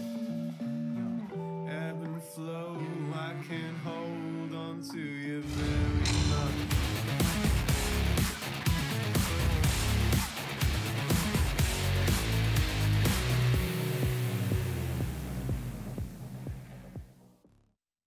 Well, howdy, folks. Welcome back into SMITE Summer Masters Day 5 here. It's Elimination Sunday. Dimes on the desk, joined by Trelly, as we just witnessed Hex Mambo take a 1-0 lead against the Solar Scarabs. And that just goes to show you, Trelly, the Hex Mambo say you can't beat the SCC 19 games in a row. That 19th game, that'll get you every single time. And when you're talking about who contributed on Hex Mambo, I mean, Echrome, great plays there. He did good. Zyrhoes popping off on the Baba Yaga. Rottwen, right? Stepping in for this Hex Mambo squad. Solo laner, Deathwalker. Yeah, Johnny. Yeah, no, man, Deathwalker. That guy. Yeah, I saw that. He did things too. I mean, the play of the game, if not the play of the week, if not the play of the decade, right? And that was Myth felt like he was underdressed. Hazer always putting out good content. Mifflin is loving a good Elimination Sunday. Homie is loves to see people go home getting knocked out of bracket, especially if an SPL team finally takes an L from an SEC team. But, I mean, incredible play there from Deathwalker. In fact, he popped in the green room there and was like, guys, did you see that? That might have been the best Fearless in history. Yeah, and if you could, it was so poetic that we got to see his face cam, because I could see in his eyes that he didn't even believe what he was doing. Absolutely not. The whole time the Fearless was going, he was like, and then you hear, let's go, like just immediately after, and they knew that they were able to end the game off of that. And it was, you know, good plays all around, because Sanford Soccer picks Zyrhoes very early on into that fight, and then it's like all the Solar Scarabs like, we can run this down, we can chase, and then Deathwalker's like, I'm just gonna loop around here, and then hit the Fearless of a lifetime to make sure to keep their hopes alive, and not only keep their hopes alive, keep them traversing into the Titan room to make sure to clear that one up. Yeah, 1-0 over the Solar Scarabs. It's not like they were fighting back into a deficit, as we saw a couple solos here out of Echrome onto Stu. Absolutely went nuts on this Heimdallr. And I mean, it all starts, wow, Inbound getting wrecked there. It all starts early on, Sanford Soccer getting active on the map with the Susano. Grabbed a couple objectives, do the Solar Scarabs, turns right back around. We saw that great Fire Giant steal from Scary D on the Achilles. And then Hex Mambo come late game, you know, we hit that 25, 30-minute mark. It just seemed to sway in their favor. Yeah, and that's the thing, you know, I think it was anyone's game at that last Fire Giant fight. Yeah, you know, Hex Mambo confirmed the FG, but then the chase down after the fact. It was such a back-and-forth engagement. And man, just Deathwalker going absolutely massive. If you're the Solar Scarabs after that game, you cannot let plays like this happen. Oh my. 4-man Fearless into just the game. And it's unfortunate that Echrome got all the credit for those kills, but I'm pretty sure Deathwalker was fine just saying like, you know, you take it, we'll switch it 2 for 2. It would have been even more insane if it was a quadra, but you know, you got to have your team to follow up on a play like that. And man, Hex Mambo were looking good. Look at the stat lines. I mean, given the situation, insane. It was back and forth throughout the game, but 7-2, I cannot imagine that tier gets through a second time. I mean, but it's tier. At the end of the day, like, do you have to ban it? Because if you're not banning it, you're leaving open one of the Nemesis. You're leaving open the Khepri obviously made it through. The Loki for Dzoni. So Dzoni had a great performance on the Hun bots, so it's almost like you're gonna let anything through for the jungler. Is tier? I can't believe I'm saying this. Is tier really enough of a threat here for Deathwalker to ban it away for the Solar Scarabs? Well, I will say that the Solar Scarabs, I think Mifflin highlighted as well, didn't have a great draft to deal with the tier, right? When you have a Wingblade and just, it was like, did Inbound hit a stun? If not, we can't kill tier. We have to run away. So maybe they draft accordingly or just ban it away. Both could be smart. All right, Charlie, we got some team comms, and if I think it's the comms for the play that we just saw, I hope A, it's heavily bleeped, and B, that it is, because I want to hear this team comms with that big tier play. Yeah, I would love to see it. Yeah. Do it quick, do it quick. Do it, idle, do it. Do it. Kill me. Susano, me. Done. Careful, maybe. I got one shot. I have a unit. No, we can fight. Nah, careful. Kill Chrome. Yeah, they're gonna wall off. Fight, dude, go. I have ult. Nice. Nice, Achilles. Dude! Put him. I'm feeling this shit, man. Nice, boys. Just end it. Oh my fucking god, dude. Fuck that, my fault. I guess before melting. My bad. Fucking right. Let's go. Dude, that felt so good. That felt so good. Oh my god. Got like 5-man 2, 5-man 3. Like. Bro, I trolled as well. Like, I pre-ulted when Susano went to me. I should just pre-Aegis dashed and then ulted. I kind of want to die in Fountain. To be honest, like, can I just die in Fountain? No. I just want to die. Like, it just ended. I don't have ult, so. Just let me die. We should probably stay on a bit. Oh, that fearless was massive. That was just as fantastic as I thought it was going to be. It was a massive fearless, but even Deathwalker wasn't like breaking my eardrums. I was expecting like a bigger pop-off. He was just like business as usual. Yeah, what was that, 4? I hit all 4 of them? Yeah. I like the fact that Deathwalker was in his own little window, like bouncing up and down, and the rest of the team was just like, "Oh man, like I should have like pre-beads it." Zyrhoes is still like dissecting analyzing how he messed up in the fight, and they're like, "Guys, we just won. Like, we are going to end." He's like, "Yeah, but I should have pre-Aegis, man." Like that's kind of the discipline I think that this team has. That even though they just had a pop-off moment, were able to come back and win that first game. Zyrhoes is like, well, I could have played that better. Like started analyzing immediately during the fight. Yeah, smiles all around here for Hex Mambo after that immaculate play from Deathwalker, and great play, team play all around as we head into picks and bans for game number 2 here. And for the first time between these SPL and SEC teams, the SPL team now on the back foot, fighting back for their tournament life here on Elimination Sunday. And like you said, I think that goes to show the veteranship of Zyrhoes, of this Hex Mambo squad, despite being in the SEC full of SPL level players. Oh yeah. Still having that mentality. They're winning the game. They just had one of the hypest moments in recent SMITE competitive history, and Zyrhoes is still, I should have played the Aegis. I should have saved the home sweet home. I should have still analyzed my play.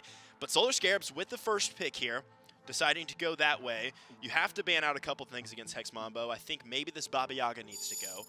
I'm thinking Johnny's Hun bots needed to go as well. That was the next thing. And, you know, we got to look out for that tier ban. We'll have to see if that's incoming here from the Scarabs. Yeah, the Solar Scarabs did show that they don't want to deal with that Hun bats anymore. Once again, the Hex Mambo taking the E set away. And I would not be surprised if it's just Hun bats, Baba Yaga, tier. Like, just those 3 characters. Yeah. Put Hex Mambo on the back foot. Make them change up their draft in some way, shape, or form. If at the very least, it's going to keep them guessing, right? You have to be bringing different things to the table. I've seen Hex Mambo, and they are actually going to leave that tier open. So this is one of those things where, and I think, you know, you said it, and I agree. Are you really banning away the tier? Sure, it makes that call. It makes that massive play. But if, like, 2 of them have beads, and or if they're not completely squatted up in one area, that play can't happen. So I think maybe that's the mindset. Like, guys, we just got rolled by a tier, sure. But there are adjustments to be made. It's not like tier is the best choice. And they are just going to grab that Khepri for themselves. So the Solar Scarabs hold on to their own mascot. Scarabs grab that Khepri here for pick number 1 for Inbound, which is a great pick. There, Hex Mambo here, I mean, you can grab that tier again for Deathwalker. It was low priority in the first time around, so I don't imagine you want to prioritize that. Pick up the Chernobog here. Baba Yaga banned away, so having to go another way for Zyrhoes. Once again, the King Arthur left untouched in this ban phase, and Yemoja going to be the first pickup, which makes sense. Khepri, Yemoja, you go for the 2 highest tier supports. No surprise there, but Mambo now could head into that prioritization for Echrome, and there's going to be the Chernobog pickup. So both grabbing that for either Zyrhoes or Echrome and stripping it away from oBoronic and Stu at the same time. Yeah, I would love to see Stuart get something with pressure because, you know, we saw a few times Echrome was able to solo him out on that Olorun, just getting just increasing pressure, and I'm imagining the mental game, right? You're just feeling so confident in that 1v1 situation. So Solar Scarabs will elect to grab Scaredy the King Arthur. No need to grab the Achilles this time around. Did have a fantastic performance, but Khepri's on your side, so you don't have to worry about that. Discordia will be the lock-in here. Has been having a fantastic tournament whenever you can get this pick, usually paired with a King Arthur. Yeah, big time. That's like guaranteed top damage. You're guaranteed that Discordia passive, and you're able to just run things through the solo lane.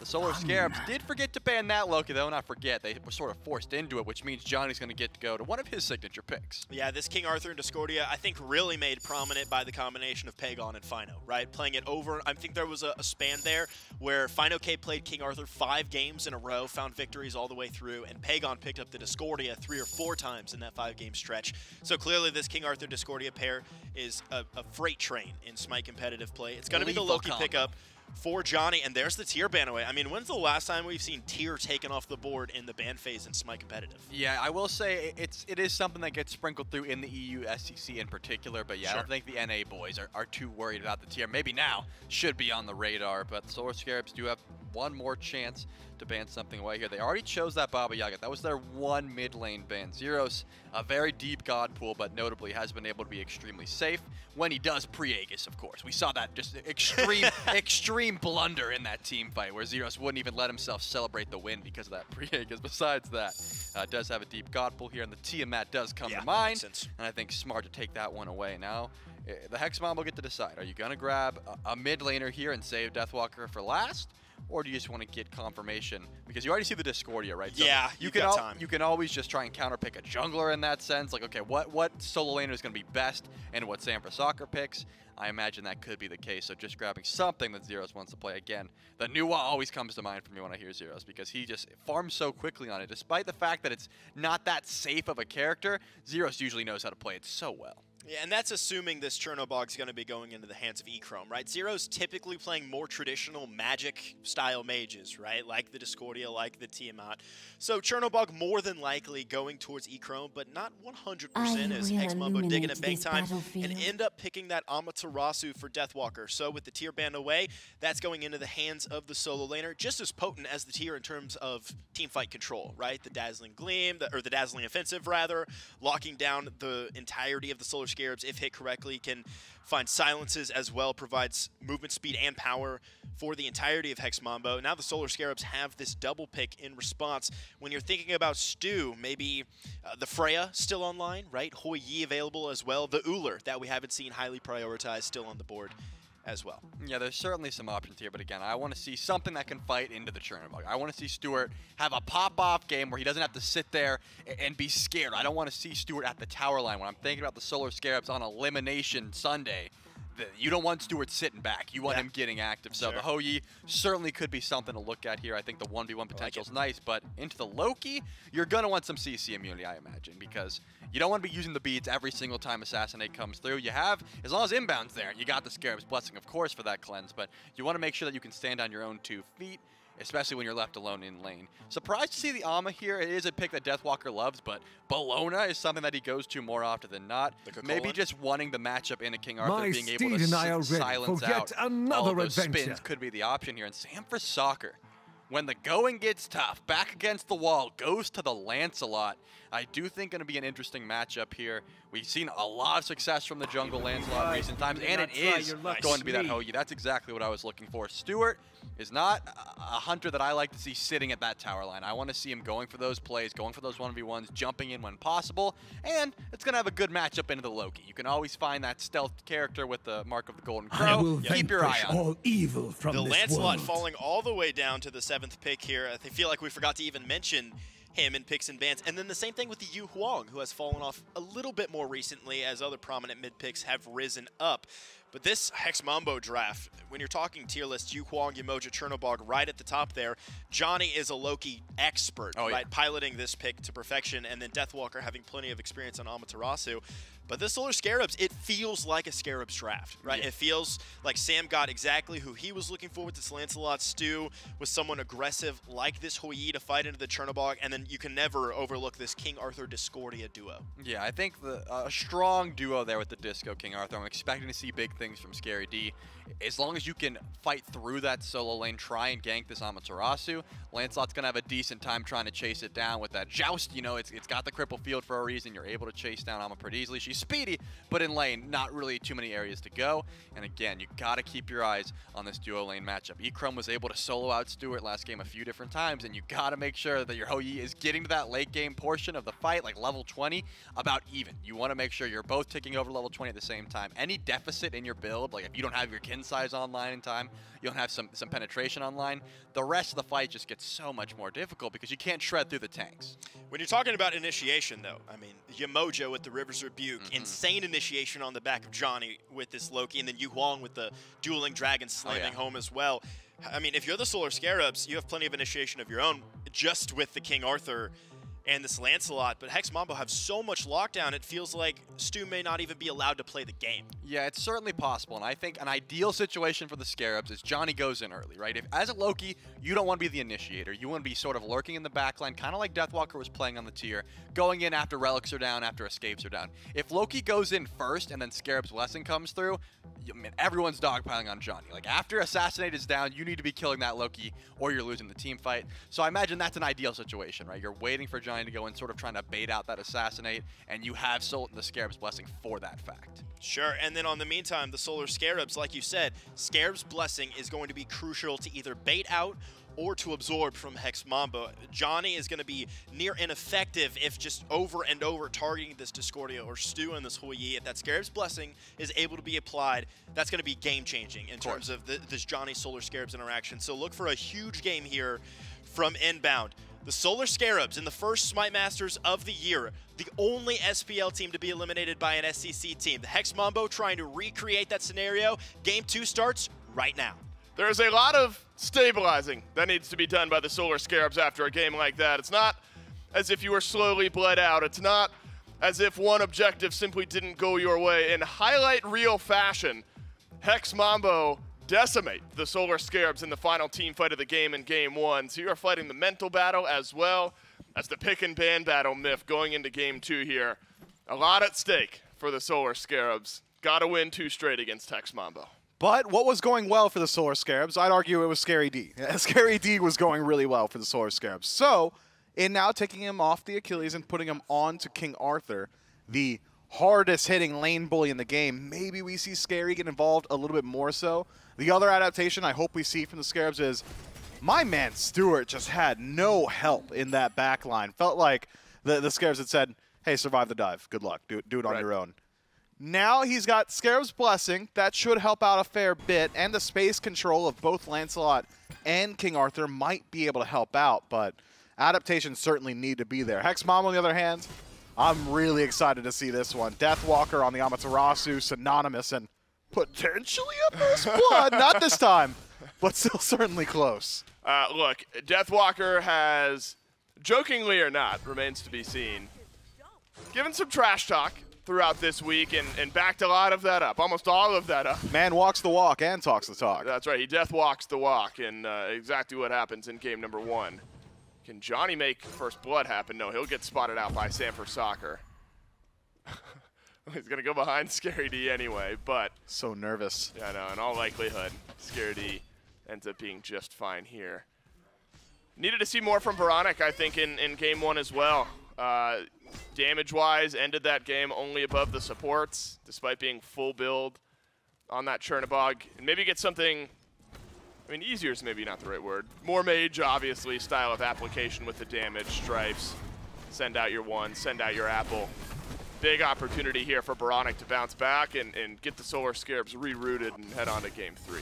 Fortunately for the Solar Scarabs, they'll have time to collect themselves. Hex Mambo, not a team that love to leverage early game aggression, and not exactly a composition I think that is super adept at doing it. So So our Scarabs get a little bit of breather, at least for the first couple of minutes until some of these objectives start to spawn up to reestablish, reassess, and find some equilibrium going forward in this match. I'm keeping my eyes on these jungles, though. The Death set it up very, very well. Dzoni, a Loki specialist, one that can really get active, one that can really throw a wrench in the works. Dzoni back to the solo lane. He goes. Scary D has been low throughout this laning phase, but so is Deathwalker, and it's what you expect in this lane. These two just be brawling out with one another. Sam will be spotted out by a ward as a blue buff spawns. Looks like enough presence from Sam and Scary D to steal away the first blue buff of the game. I guess second blue buff of the game, but the first invade from Hex Mambo. I can't tell with Dzoni if he's about to go in there. He's just going to stealth and clear out the wave, and I'm sure that's what the Solar Scarabs are having to consider as well.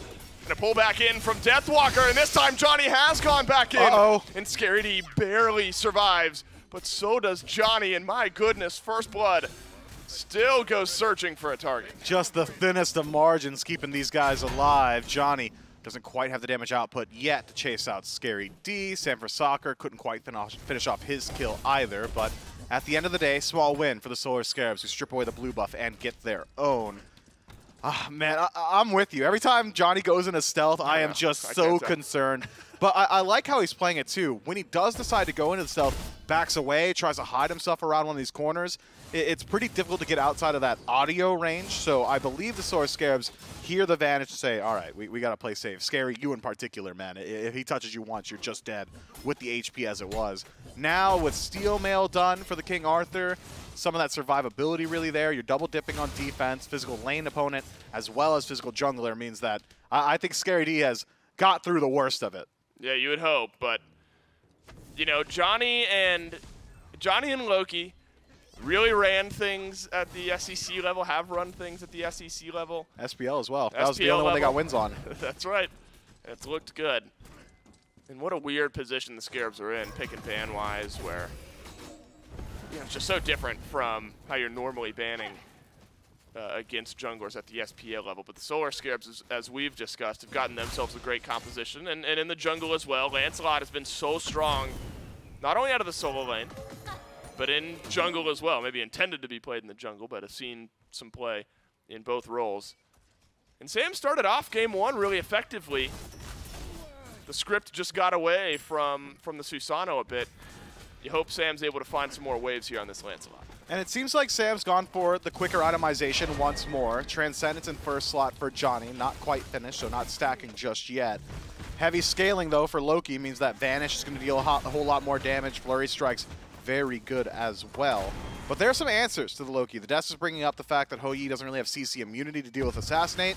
You can at least deal with the stealth. Doesn't work if Hou-Yi's got you matched up. And Dzoni needed the stealth there. 3 members of the Solar Scarabs walking towards the Loki. Dzoni will simply scurry away. Jump in, but Stuart stunned out by Rottwen, who played a really nice game in game 1. Rottwen did. Not easy on the Khepri in game 1 for Rottwen to find the necessary Scarabs blessing targets. I mean, a lot of those fights were just super chaotic.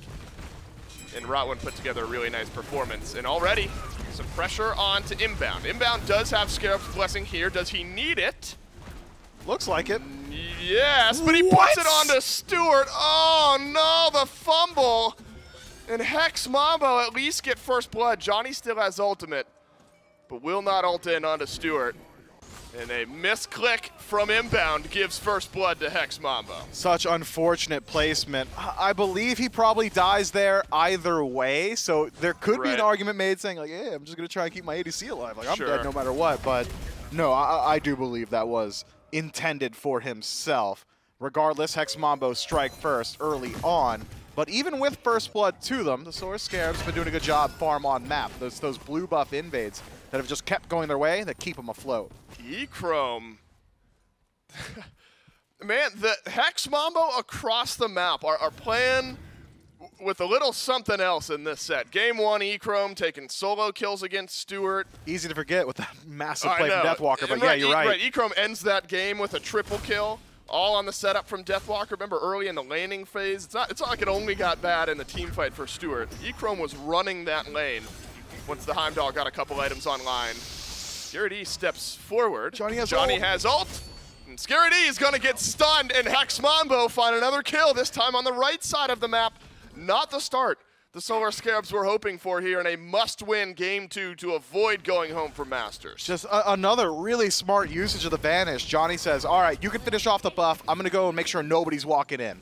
Checks, Scary D's here, and he's like, oh, well, maybe we just murder him in this spot, and it's exactly how it goes down. Now a little bit more defense for the King Arthur. Should help out. Once that Glad Shield's done, I think going to be a lot easier for him. Dzoni, though, no ultimate available, caught out in the jungle. Sanford Soccer able to return the kill.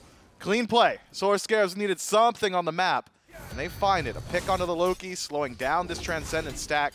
So important. And even with the pacing as it is, I would expect Hex Mambo to have a pretty sizable lead. Instead, dead even match. Solar Scarabs just doing a really good job stripping farm. Yeah, Solar Scarabs able, and look, we talked about this at the end of Game 1 prior to going to break, and think we can discuss it now going into Game 2. When you lose in that type of way, that's a big mental test to stabilize yourself, and this is where the team leaders for the Scarabs really got to step up. And I think it's good now that we're at least seeing the farm, the macro play still being there for the Scarabs despite dropping an early couple kills. Could be a third kill dropped here as well. Yeah. Scary D's going to get ganked once again. Scary D obviously does not have beads. Dzoni with Assassinate would love to hold on to it, but will end up stunning out the King Arthur anyway. But enough mobility from Scary D to stay onto the map. So 2 big ultimates down from Hex Mambo, and Scary D able to survive. Massive drop there from Deathwalker, who whiffs his dash. If he just sticks in there and keeps the damage up, that's a pretty easy kill to pick up for themselves. Sanford Soccer has been thinking to himself, man, blue buff invades is all that's worked out, so we'll try again. And it'll work this time for Scary D and Sanford Soccer. Blue buff invade good yet again. But continued aggression from Hex Mambo on the left side of the map will make Stuart jump up and over. So Echrome on this Chernobog. We get another Chernobog game if won't be in the mid lane this time.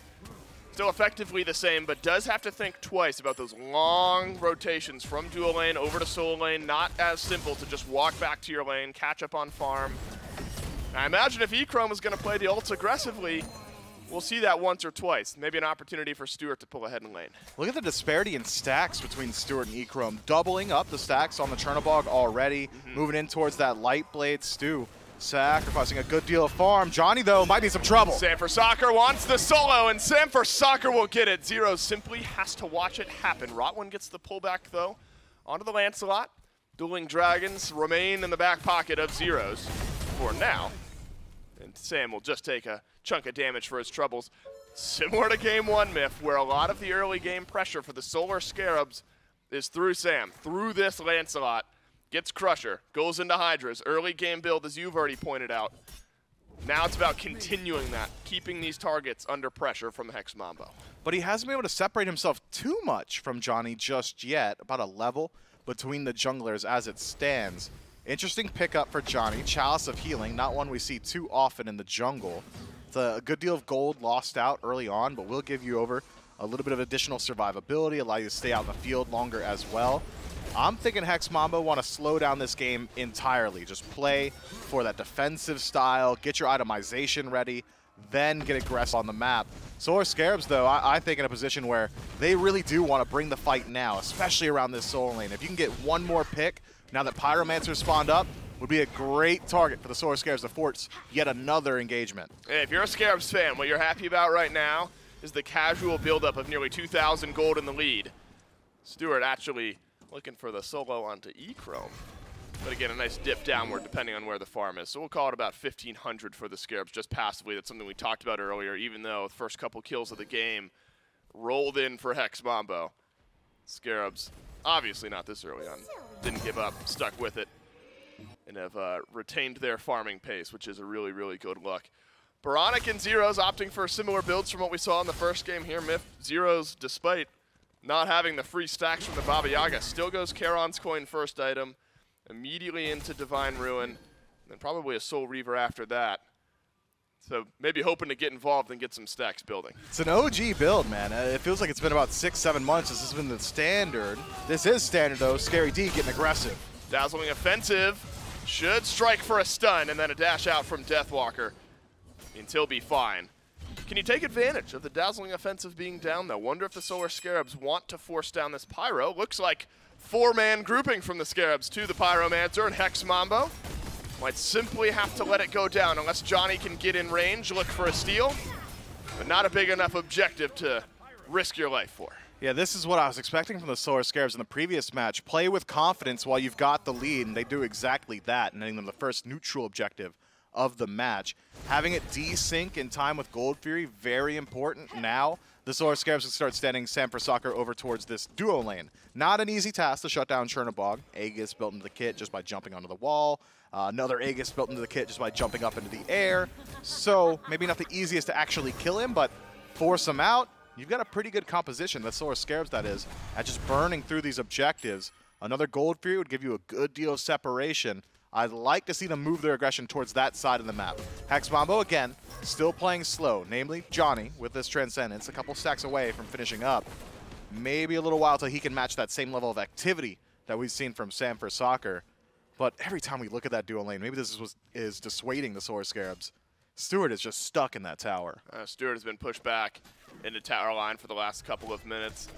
Hasn't fallen that far behind, that being said, able to match the Executioner, the Light Blade. Echrome under some pressure. SamForSoccer does make his way to duo, and Echrome goes over to solo lane, but is that much better? Scary D connects with his ultimate, and Echrome beneath the tier 1 tower. And that's exactly what the doctor ordered for Stuart. And maybe for the Solar Scarabs, who are now grouped up around the Gold Fury. You force the ultimate all the way across the map. Scary D can slow down that back. Now the Solar Scarabs in a good position. The Solar Scarabs initiate onto Rottwen. That's an abduct from Inbound, pulls one back. Dueling Dragons decent from Zyrhoes. But Rottwen, no leg to stand on, no disengage, and no help from the rest of the team means just one pick to the Solar Scarabs. But a heavy enough use of ultimates from the Scarabs to not immediately go back to that Gold Fury. Yeah, no eyes on Deathwalker. Scary D proxying waves, so the Solar Scarabs have to be concerned that even with that pick, it would be a 4-on-4 engagement. Echrome already starting to work his way towards that side of the map once more. So take your small win, pick on the Rottwen, disengage, and maybe you could force that fight again. This time around, you're not worried about the Nightmare from Echrome, so if SamForSoccer can close that gap, should be able to put some pressure out. Saucy play from Stuart. If it connects, we're talking about Gold Fury again. Doesn't this time, but SamForSoccer nearby might be able to do it. It could be purple buff invade from Sam now. Echrome, I think, has an immediate ward, but Dzoni and Rottwen also here. A shutdown onto Sam would feel great for Hex Mambo right now. A little extra gold for whoever finishes off that target. But instead, Hex Mambo okay with just defending the purple buff. Get the idea that the Scarabs may consider a Gold Fury here soon. Instead, it's just the Oracles for now. And there has been a shifting of mindset. Remember, early in the game, it was consistent blue buff invades from SamForSoccer and Scary D. That has slowed down a bit. Looking towards the left side of the map now is SamForSoccer. But hasn't been able to strike pay dirt onto Echrome. Yeah, I mean, you make a rotation over to invade blue buff now, and you're worried, are they on Gold Fury on the other side? Yeah. Nothing I could do about it. I'm all the way over here. So the Solar Scarabs do lose that avenue. The answer being, once Pyromancer respawns, sure, go for your blue buff invade. If they do go for gold, fall back to Pyromancer. Generally a pretty even trade in that regard. But because of these desynced objectives, it really does just put that much more onus on the Solar Scarabs to play on the left side of the map. You could see it responded to immediately, though, by Hex Mambo. Look at that vision. Just here or there. It looks like a checkerboard on the left-hand side. It does. Yeah, anybody who walks over there is going to be known by both teams. And the Scarabs seem to be okay with that, as they pull out the Gold Fury and an ultimate down from Stuart, an early ultimate down from Stuart. Oboronic sends damage into the Gold Fury, and the Solar Scarabs, the SPL squad, good shot calling, pick up the first Gold Fury of the game. Teleport from Scary D goes through, but Deathwalker trades out the tier 1 tower on the other side of the map. Solar Scarabs doing a really good job just taking out these objectives, but again, the experience stays even. Gold not crazy in favor of the Solar Scarabs either. Hex Mambo have almost flipped the narrative, haven't they? Macro farm belonging to the European SCC representatives. Solar Scarabs, sure, they're winning out on the fights. They're winning out on Gold Furies and Pyros, but not any real separation just yet. Who benefits from this pacing? It's got to be Hex Mambo, right? I mean, the build pathing alone, it might be enough to leverage that. And then the team fight presence of the late game, just the confidence levels that I saw in Game 1 between these two teams.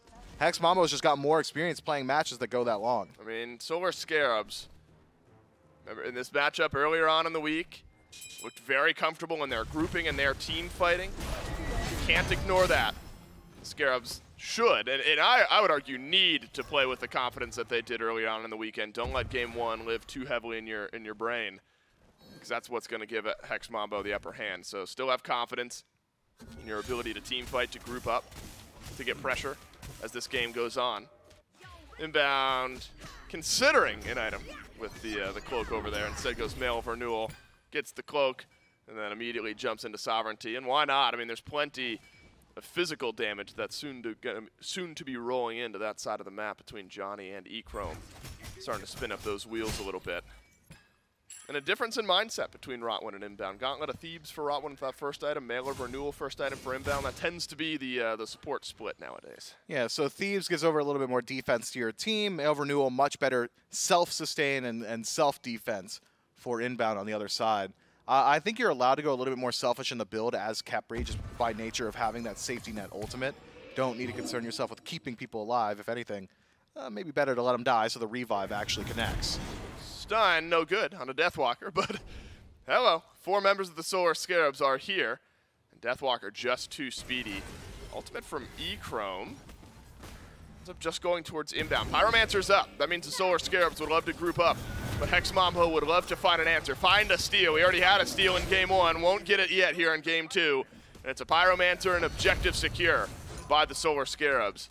And no answer from Hex Mambo. You hope, if you're Hex Mambo, it's not one of the types of games where you slowly watch each objective go down and the gold lead gets too heavily towards one side before you're able to do anything later on. Yeah, the Scarabs just deathballing every single time these objectives respawn. Keeping them on desync so important, but need to be able to find something else on the map, because even with another Pyromancer going down, the gap hasn't increased. The Solar Scarabs have been maintaining and nursing this 2,000 or so gold lead for the last 5-6 minutes. Hex Mambo seem like they're not too pressed about it, haven't been overly committing to try and steal away these objectives, haven't been overly committing to the team fight itself.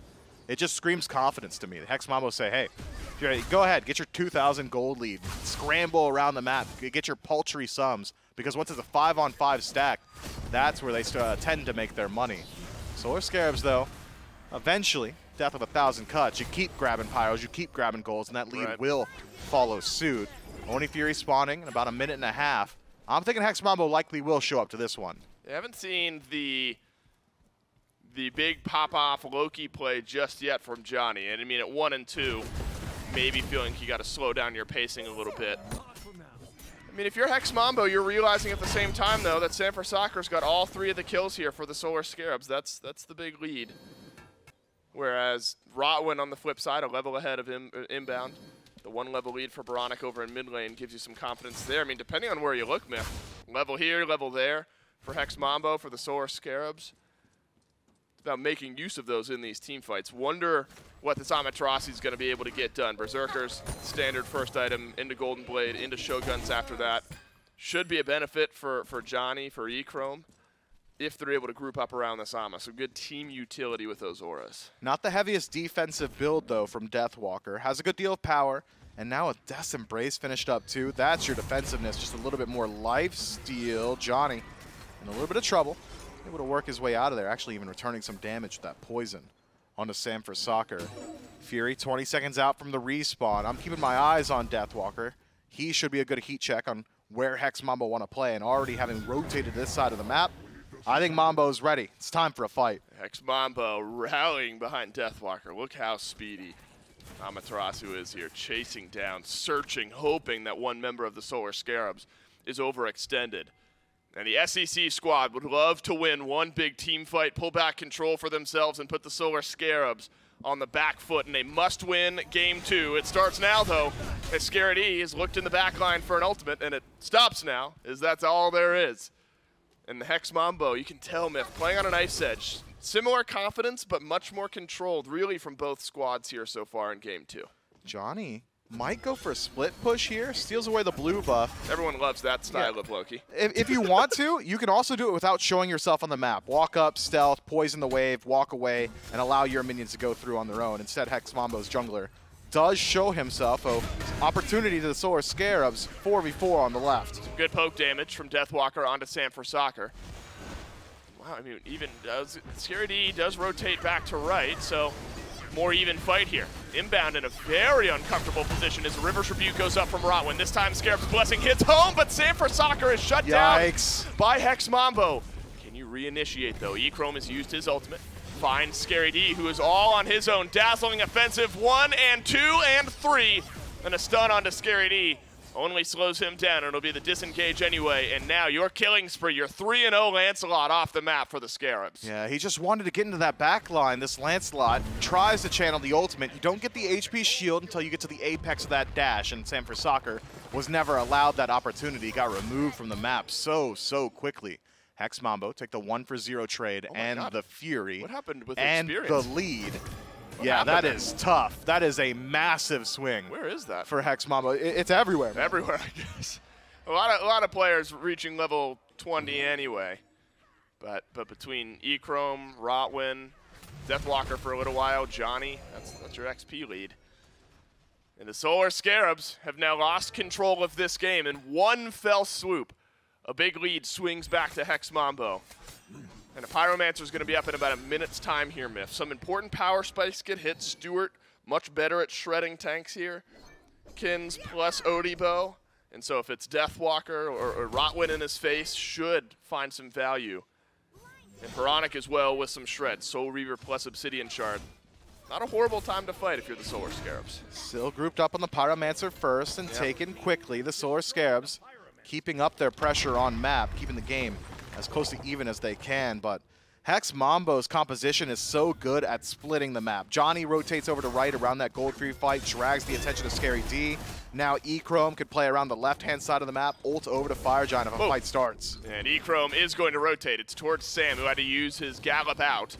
Deathwalker dazzling offensive now down. Solar Scarab send a grouping of 4 towards the tier 1 tower on right. Dzoni could have a big-time flank here, and Echrome. River Tribute from Rottwen used, but you can see the Solar Scarabs in their positioning says, I want to leave, but Dzoni has cut off the escape, and so is Deathwalker in the backline. Solar Scarab Scarab's Blessing rather, onto the Solar Scarab's ADC, but it times out, and Dzoni able to find the kill. It is answered back on the other side of this fight, and the King Arthur starting to swing. The duo lane for Hex Mambo takes a fall, and Sanford Soccer notches his 4th. Mambo overcommit to the dive, really spent a whole lot of time trying to shut down Stuart. Works out for him in game 1, but in this one, might cost him too much. Zyrhoes floating away, but how far can he get? Not far at all. Solar Scarabs knocked down 4 in trade of 1. Deathwalker still alive.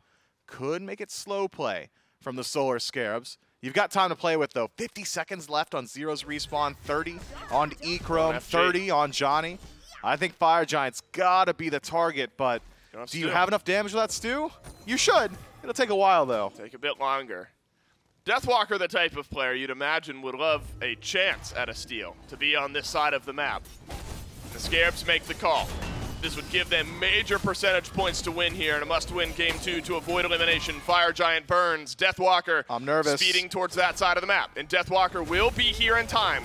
Has a dazzling offensive, but the Fire Giant dropped now by the Solar Scarabs. Deathwalker maintaining its health bar. Rottwen is close by as well, and the Fire Giant confirmed by the Solar Scarabs. But Echrome has ulted towards the right side of the map, and disengage is the call. The Scarabs backpedaling from Hex Mambo, but Scary D and Sanford Soccer have something else in mind. Rottwen falls for his troubles. Hex Mambo lose their support and the FG. But what can Hex Mambo do to get out of here with Scary D so quick on the chase? Lockdown looking good. Deathwalker might have just lost the dash. Actually gets it off, so his life maintained.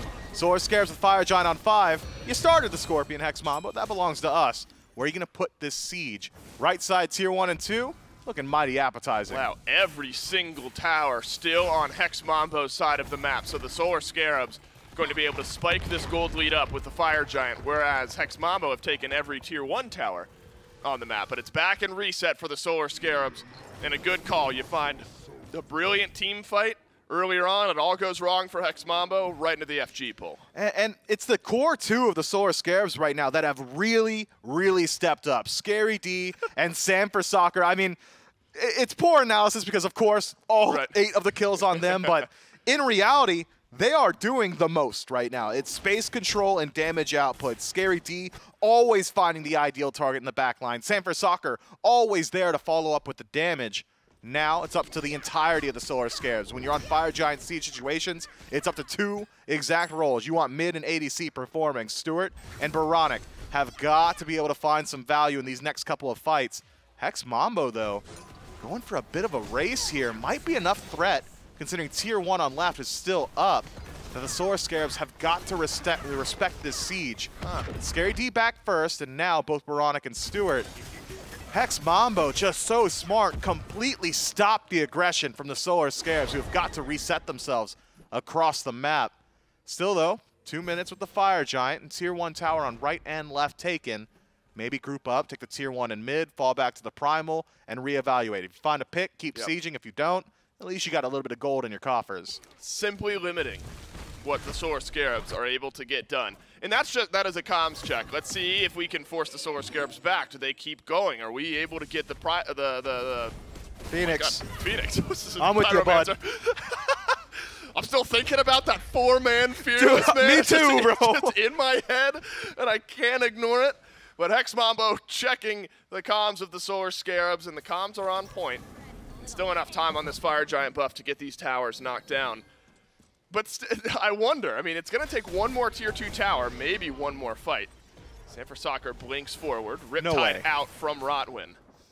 And it's a disengage from Hex Mambo. One more Tier 2 tower evens out the map state finally for the Solar Scarabs. Hex Mambo have an exposed Phoenix on right, and Solar Scarabs about to expose the Phoenix in mid. So just now, barring which side Phoenix we're talking about, map state as far as towers go, completely equalized. Left side Tier 2's already got a minion wave right next to it. SMITE will make sure it catches up to the rest of the team. So this tower should fall as well. Hex Mambo slowing the uptake to get there for the defense. Fall back, Primal Fury, reset. Pyromancer on the other side. Solar Scarabs in a much, much better position this time around. 4,000 gold deficit, no stranger, is Hex Mambo fighting into this. Previously, in the last game, I think the Solar Scarabs had a similar lead at certain portions, and well, singular heroic plays completely changed the game. That said, fool me once, shame on you. Fool me twice, I'm not putting the blame on you. The Solar Scarabs got to prove that they can deal with it this time around. Ball's in their court. Who said that? George W. Bush, right? Yeah, sure. Yeah, that's who it was, dude. Yeah, fool me 3 times, no peace signs. Pull out the chopper, let it rain on you. You know what? We've been on point. We haven't broken yet. So we were due for one after a 30-plus minute game 1 and a 30-minute game 2. We were due for one. We had to take a breather. And you know I'm taking the 1. Yeah, you have to, absolutely. I mean, if you take all the 1, whether it's all the casters in the chat enjoying that. I get it right. Oh, I know. All 3 of them out there, they get it. We've reached full build though on many of the players here in this game. In a unique item pickup from Deathwalker. A Hi to the Urchin. Don't often get to see that. Late.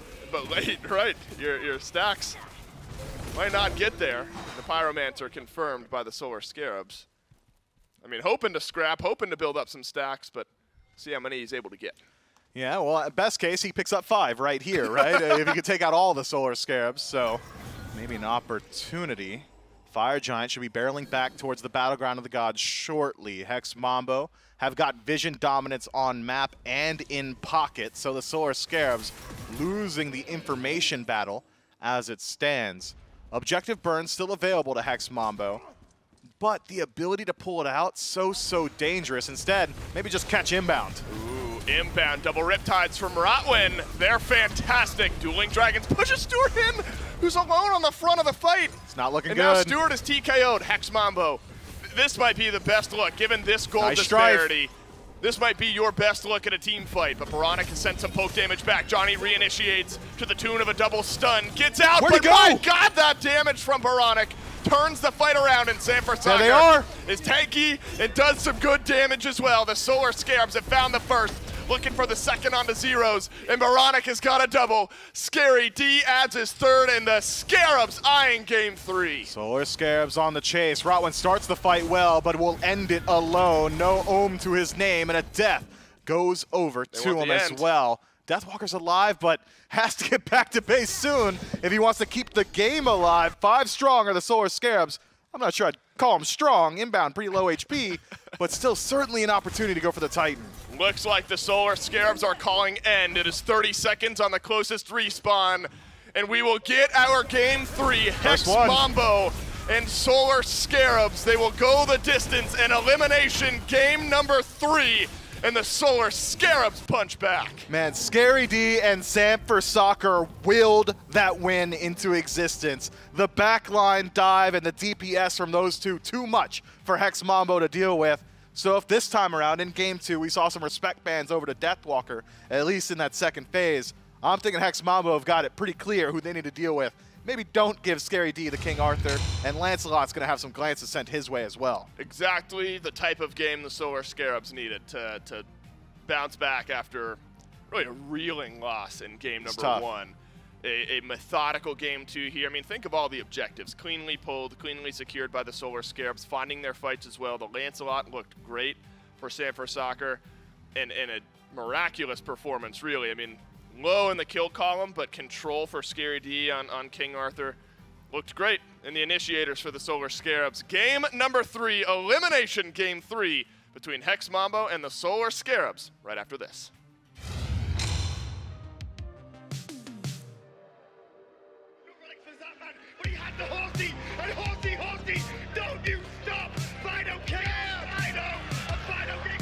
I gave up dabbing for Lynn. Cool. No more dabbing for Final. He looked at me and said, I'm going to be on that stage next year. I'm going to become a world champion.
Howdy, folks. Welcome back in to SMITE Summer Masters, day number 5 here on Elimination Sunday. Only 2 sets, Trelly, have gone the distance. This is the first set, SPL versus SCC, that's taken to Game 3. Dimes, Trelly joining me here on the desk to break down that Scarabs victory. The Scarabs finding a miraculous win against a great-looking Hex Mambo. Yeah, after coming back from a loss like that, and I was wondering, are they going to come out swinging? What kind of strategy they're going to bring? Turns out they're going to grab Disco King Arthur, right? They're going to let Scary D pop off. And same for Soccer on the Lancelot, also not going to slouch. He's going to be going in there just as much, and really it was just a combo. I think the casters hyped on it a lot. Just the Lancelot King Arthur dive was a little bit too much to deal with. And it was back and forth a little bit, I will say. The Scarabs definitely pulled ahead, and they were looking pretty commanding, but it was not an easy win until the end. And I think, again, Dzoni on this Loki, given the fact that you're usually, not getting access to Aegis, right? You've got to be careful with the Blink Beats combo. Yeah. Just getting absolutely exploded there at the end. Unfortunate, but Scarabs are happy to bounce back. Yeah, I feel like I didn't do my due diligence on that last desk, not even mentioning Lancelot until the pickup. We've seen Layers take it into the jungle with great success. We've seen Haddix in the solo lane with great success on this Lancelot. And Sam picking it up here, lower end of the draft, just absolutely going nuts with it, especially early game, right? A little bit more pressure there by the Scarabs. A spot of light in the darkness, I would say, for the Scarabs, Sam on this Lancelot, and then come late game, Oboronic on the Discordia. I think you can thank Scary D and Sam for that late and mid game. But at the very last Fire Giant fight, Golden Apple goes on Dzoni, literally 2 shots. I think 1 Unruly Magic, 1 Apple. The Apple finds the kill in the explosion. Unbelievable damage out of Oboronic. Yeah, and that's the thing. I think Dzoni was hoping that he would get a little bit more off of that ult, and definitely didn't expect to get 1 shot after the fact, but you immune this time with the Apple, you hit the Unruly Magic, and goodbye Loki, and they just feel the confidence to turn around and win that fight handily. And this is an interesting Game 3 because, game number 1, the Scarabs figured out, hey, we don't want to face against Batz, we don't want to face against Baba Yaga. Now you're in a situation where the Mambo are like, okay, we probably don't want to face the King Arthur, the Lancelot. I'm not sure that you have to ban those things away, but you got to play a little bit better accordingly, right? You can't let them pop off like that in the early. So some different style of bans. I love Game 3s for this exact reason. You get to take what you've learned throughout this set and put it into the works, right? Our Hex Mambo is going to say, roll with what we've been doing and play that last comp a little bit better, or the big tweak's just going to be, all right, we don't want to deal with Lancelot, we don't want to deal with King Arthur, and I mean, Oboronic again, 2-0 on the Discordia. He was no slouch that game either. We'll have to see what they do to try and adapt to that one. Yeah, if you saw the damage numbers in that recap, spread evenly, I would say, throughout the Scarabs team. About 17,000 on every single member, minus, of course, Inbowned, who isn't going to get that high of damage numbers as a support, right? Why didn't Khepri put up 20K in that game? That's the real. But no, I mean, the Sunbreaker from Stu is used as a zoning tool more often than not, finding those 1v1s when possible as well. I mean, first things first, I think you have to split up the Discordia King Arthur. I don't think, even if you let one of those through, I think you have to either pick up one of them or ban one of them to make sure that King Arthur can't benefit from that Discordia passive. I think Lancelot either has to be a ban or a pick here for Hex Mambo. I don't think you can let that one go. Inbound on this Khepri and Stu and the Hoi-Yi, I think a little bit more manageable. Probably. We saw some of the Scarabs Blessing land from Inbound. There was a whiffed one in the beginning of the game. That was maybe a little more suspect there, so perhaps letting Khepri through, that be just fine. Stu being able to play a pick like the Hoi-Yi, you can deal with that as well. But I think that top 3 that you mentioned, KA, Discordia, Lancelot, either broken up and not allowed on the same draft or straight up banned away. Yeah, certainly could be the possibility here. It really just depends on the adaptations that Mambo make. I do see some smiles on the faces of Hex Mambo, so that tells me, they're not too stressed at the moment. They know that they had a dominant performance in game number 1, and they're trying to recreate that here. Yeah, let's see what kind of draft the Hex Mambo can recreate as we head into picks and bans for the final game of this best of 3. Once again, just to reiterate, the Solar Scarabs were the only team to be knocked out of the bracket in the first SMITE Masters of the year. So the Solar Scarabs desperately don't want to repeat that, right? Hex Mambo here looking to move on to next week, their tournament life on the line as well. So a lot on the line here, a lot at stake for both Hex Mambo and the Solar Scarabs. ESET Cupid standard bans from Hex Mambo in both games 1 and 2.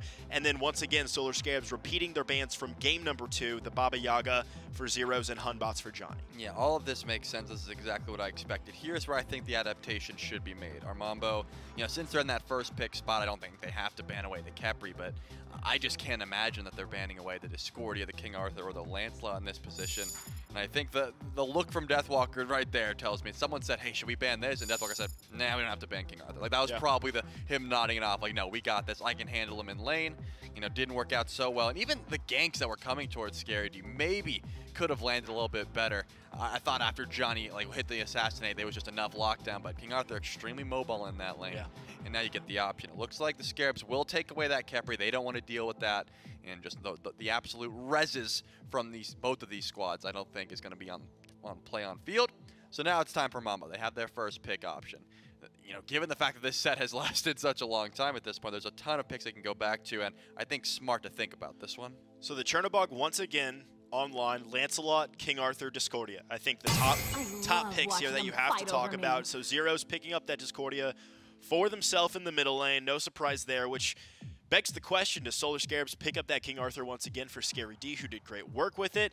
Lancelot in the jungle was the real standout for Sam. So you're thinking maybe grab that Lancelot here, maybe prioritize Sam. Mercury, also a pickup, usually sent to the wayside in Hex Mambo and ban phase number 2 could be another thought here, but if I'm the Solar Scarabs, I'm kind of just slamming Lancelot. Yeah, I'm thinking Chernobog for sure. Lancelot definitely could be the option. Here's what you got to think about. You have another option here. You have a third pick, and unless Mambo are going to be grabbing this, you don't have to grab it. So King Arthur is going to be the first pick and the Chernobog. They have the option to say, hey, take the Umoja if you want. We've already shown that Inbound likes the Ymir as well, so they're not going to put that prioritization there. Maybe a little bit worried that Deathwalker might have scooped up that King Arthur, so they're just going to grab that one in place. I think a smart grab here. The Chernobog specifically, that had to be picked here in the top 2. If not, that's definitely going up. And we are going to see the tier come back. I was wondering if it was going to be prioritized, because last game it was not. It did get banned away in that second phase. Mambo's not going to let that slip through the cracks, and they're going to get that Heimdallr back for Echrome. So, I mean, notably during that set, of course, Deathwalker hits a massive pop-off 4-man Fearless, but Heimdallr was doing like 42K. Echrome was absolutely popping off as well. So this is the core of what started that comeback, and not even the comeback, just the absolute dominance in that match, and Hex Mambo got it back. Yeah, this 1-2-3 from Hex Mambo is exactly what they were game planning. This is, I mean, if you went in the player booth right now and asked Hex Mambo, hey, if you guys could draft a dream 1-2-3, I think this is going to be it for the European squad. Solar Scarabs taking their time here. They could go for that Lancelot, right? They could pick up the Yu Huang for oBoronic. For Boronic, they could put that Chernobog onto Stu. They could pick up the Hoi Yi once again for Stu and put Chernobog in the middle lane for Boronic. You got to start thinking about, okay, Sam needs a pickup here. Same thing for Inbound. That Yamoja, right? Is that going to be taken out in the second round? And it's going to be the Merlin for Boronic, so Chernobog going in the hands of Stu. Yeah, it definitely looks like it. I was going to say, I mean, given all of the options, Sam for Soccer does not mind saving his pick for last. Sure. Inbound, he's shown to be extremely versatile in his picks as well. I would be surprised if Xing Chen made it the whole way through this draft. I think that's probably something that the Mambo might want to look at here in their last ban. They will be taking away that Mercury, and it looks like the Scarabs are not too worried about the Loki either, because they haven't shown any sort of presence to it. I thought I thought it was vastly dealt with last game because of not only their burst, but the fact that the threat of a Khepri and things like that are going to be dealt with. So now that they don't have that Khepri, interested to see what the Scarabs are going to prioritize here in this last ban slot. Both supports still on the table, as well as junglers. It's going to be an interesting spot. We're going to see a lot of different picks here. When both of the teams have prioritized their picks this way, it just means they're both banning each other out while also banning themselves out in the process. The highest tier support pool in this tournament thus far has been slim pickings. I mean, we've Yamoja, Khepri, Xing Chen, the 1-2-3 all day long. Besides that, it starts getting a little more blurry, right? We've seen the Ymir hasn't worked out at all times, as it's going to be the set taken away from the jungle for Hex Mambo. But when you start digging a little bit deeper, I mean, we saw Sobek picked up one time. We saw the Ganesh picked up as well, but not as popular as this Yamoja, Khepri 1-2, and the Lancelot takeaway. So no surprise there. I figured they were probably going to ban away Sam in those last 5 slots. They end up doing so. The Mercury and the Lancelot, the shots there. Jingchen makes it all the way through, and Inbound says, give it to me. Yeah, that one didn't surprise me. That still does leave open a few different options for Rottwen here in that support role. And notably, Dzoni has the Loki if he wants to go back to it. You know, it didn't have the greatest performance. It was able to get active. It was able to do some damage. But I think, again, I don't want to harp on that last kill too much, but just a little bit over-aggressive. You know, if he can tighten up those screws, wouldn't hate going back to the Loki in that slot.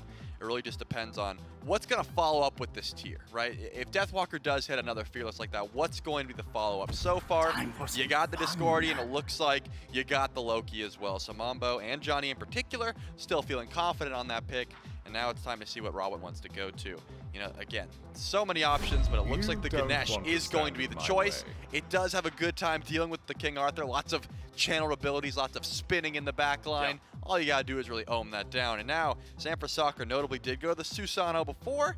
The Osiris is still available. There's still a ton of picks in his wheelhouse that he could go to here. Yeah, the Pele also on the board, which we've seen Sam play before, as well as a lot of junglers throughout this tournament have highly valued that Pele. Pele online, Osiris online, as you said. Could see something a little, I was about to say the Ratatasker a little more global, something with a little bit more pressure across the map. So the Rat locked in pretty quickly here for the Solar Scarabs. And I want to wrap around really fast to this Ganesh pick. Objective play from Hex Mambo is going to be nuts, right? Oh, yeah. Tons of shred here from the Loki, from the Heimdallr. Tears a great pressure for zoning. Discordia and Ganesha. You drop those Dharmic Pillars on an objective, you throw out that Unruly Magic. All of a sudden, that Pyromancer is at half HP. You know, you've got Heimdallr throwing in autos in there, and the Solar Scarabs, they're going to have to respond quickly, utilizing this global pressure from the Ratatasker and from King Arthur in order to avoid getting just pressured out on the map macro play. Yeah, I think the Rat's a smart grab here because you're able to chase down Heimdallr pretty easily. You can go up into the sky and try and counter out the Bifrost. Of course, Echrome can just wait for the ult and just teleport in when need be. There's a lot of different room for outplay in that draft. It just really depends on, you know, because so much global presence, right? You're looking at a team fight around a fire giant. Get it together, man. I'm sorry, man. Deep breaths. Mip's breaking Deep breaths. You're looking at a team fight around the fire giant. You can go up into the tree as Rat and stall for all, like, just a couple minutes, right? You're just staying up there for as long as you can. And it's really just a couple seconds, but it feels like a couple minutes. When you're burning down an objective and you look up and see this Rat, and you're like, all right, where's he going to go? Oh, he jumped into the tree. Okay, should we DPS? Should we stop? It's one of those mind games. And I think because, you know, the first game that came down to so many different fire giant dances, I think this is a smart draft. Yeah, no Khepri in this game this time around, which means this King Arthur dive, this Ratatasker dive, this Jingchen dive as well. The Hex Mambo are going to have to play around this Discordia, right? Going to have to play around this Heimdallr. These backline squishy targets are flat out going to be unsafe. I mean, Ratatasker is going to be diving the backline. Same thing with this King Arthur. Chernobog, as we've already touched on, can make a 2v1, a 3v1 with the press of the 4 key.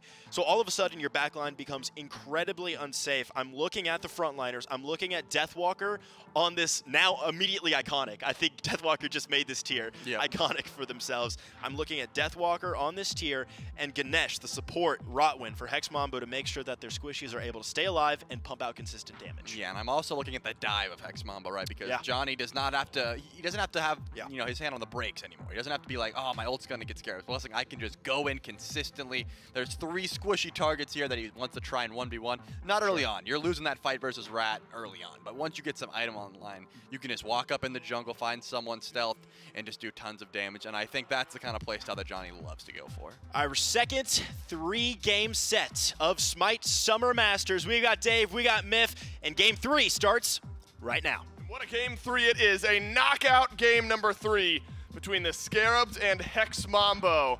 And we go back to the tier. That won game number 1 for Hex Mambo. Do the Solar Scarabs have an answer for it? They need to if they want to avoid falling out to an SEC team again at the second Masters event of the year. Miff Deathwalker gets his tier back. Scary D on the King Arthur.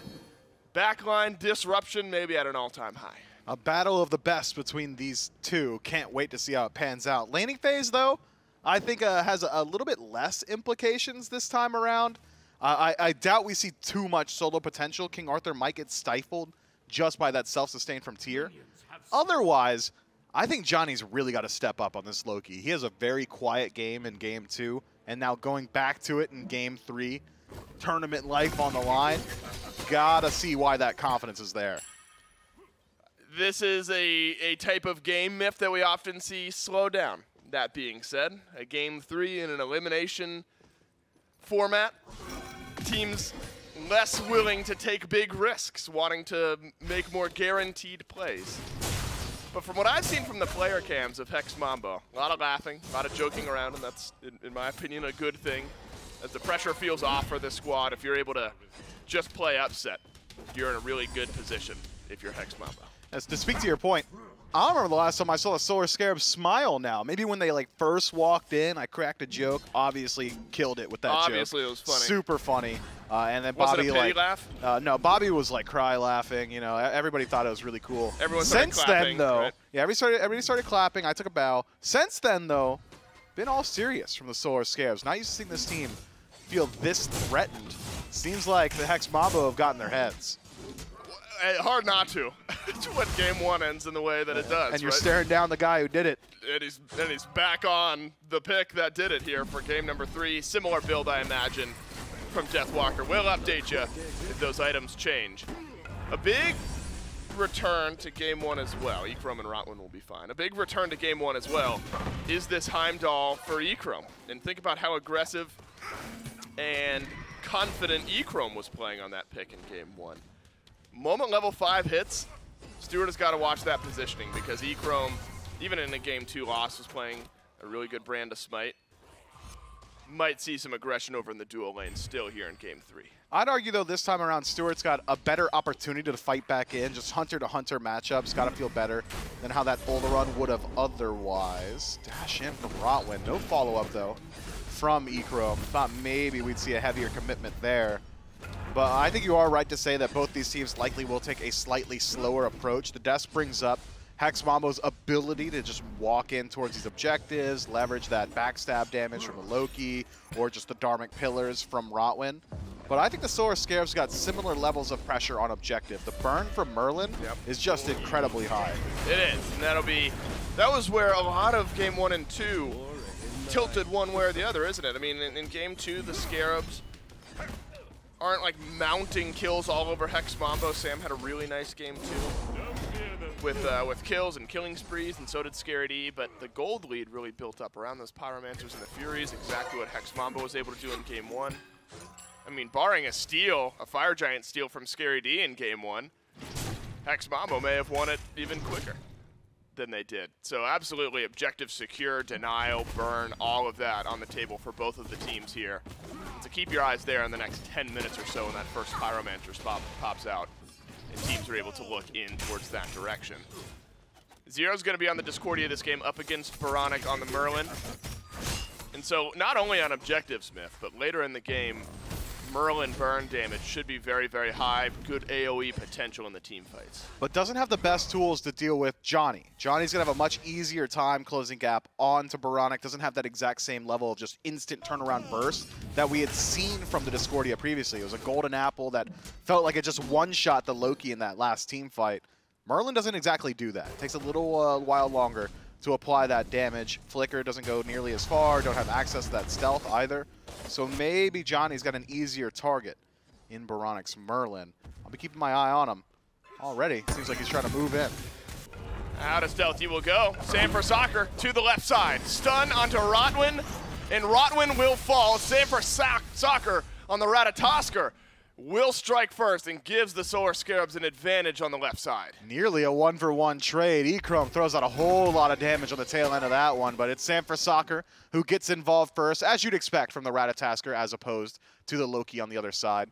But itemization changes from the Loki. Seems like Johnny realizes, hey, this Transcendent start, it's awesome 30 minutes in, but if we're losing every fight for the first 30 minutes, maybe not worth building in towards. So instead, Mace Tree, keep my eyes on it. If it's a similar thought process, could be the Jotuns for CDR. Otherwise, if he wants to match output from Sam for Soccer, Brawler's Beatstick, Crusher, both pretty decent options.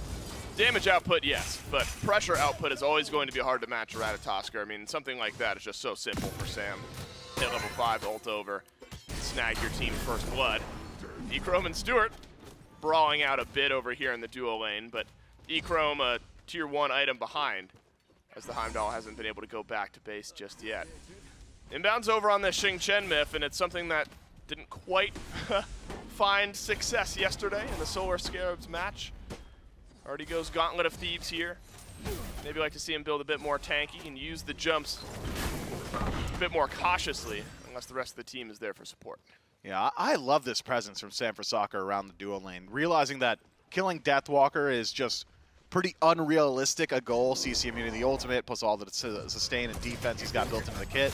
So instead, what do I do? Where do I put my pressure? Okay, I'll head over to the duo lane, try and slow down Echrome, maybe catch out Rottwen in the early portions of the match, especially now that you've got this Acorn finished up. I think very good decision making from Sam, who's already a level up on Dzoni in the jungle. It is Crusher start for the Loki, so additional attack speed means that you can apply those backstabs, that damage output, a little bit more consistently. Every bit of damage that you've got, applying additional dots as well, could help you out finishing up some of these kills.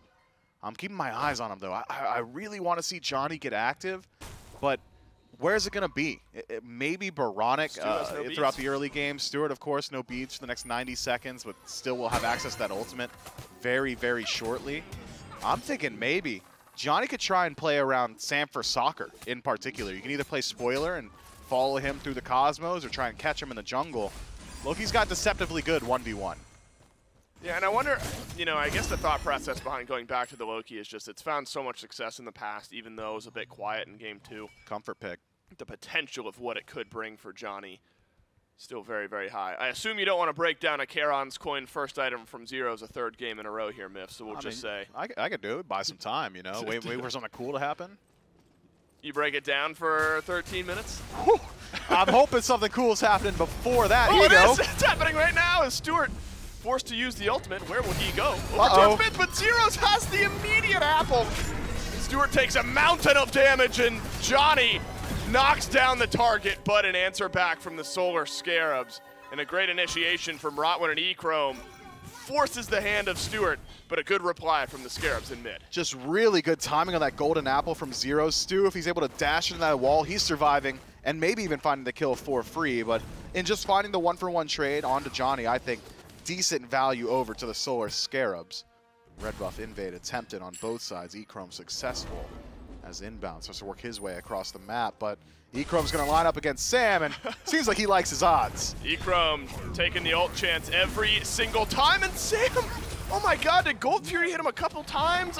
He just gets shredded away. I didn't expect his health to be that low, and Echrome continues to get it done here on the left side of the map. There's something about Echrome on this Heimdallr that is just working for Hex Mambo. Rottwen's got a good body block here. Inbound should be fine, but the Solar Scarabs do not escape left unscathed. Yeah, there's a reason the entirety of the EU SEC keeps banning this god away from Echrome. Everybody's saying, I get it, Scarabs, it happened to us too, because he is just so comfortable on this pick. Knows his damage outputs, knows where to put those ultimates, and finds it yet again against Sam for Soccer. Does cost Rottwen his ult as well, so maybe a bit of an opportunity lost to Hex Mambo. If they can maintain those Dharmic Pillars through an engagement, that's where they can start making their money around these objectives. Purple buff looked at by Hex Mambo. Stuart, yeah, you're 2 levels down and you're half HP. You need help from Sam and then some, but Echrome's got Bifrost, avoids the tower shot. Rottwen now the one being chased down. Maybe a Dharmic Pillars just before he dies, but Dzoni is here to play Separator, and the last bit of mana goes into the Assassinate, 3/4 of the way back to the Heimdallr ult. And it looks like Rottwen, against all odds, is going to stay on the map. Good answer back from Sam, but again, Miff, it is all this presence over on left from Sam for Soccer, giving Deathwalker a 1-level lead on the right side of the map. Really good usage of the Whirlwind of Rage and Steel from Inbound there to make sure that Sam for Soccer does not fall down. Had he not been there to use it, Dzoni would have been able to hold on to those beads and even chase out aggressively. So, in just stopping the aggression, Inbound finds a good deal of value for his team, because you don't want this bleed to continue on the left side of the map. The level disparity in the dual lane is starting to get a little bit out of hand. 2 levels now for Rottwen, 9 to the 7 of Inbound, 9 to the 8 of Stuart on the other side as well, favoring Echrome. Hex Mambo's duo sure has had a lot of pressure put on him. Only one real rotation from Dzoni to this side of the map. But in spite of it, they're thriving.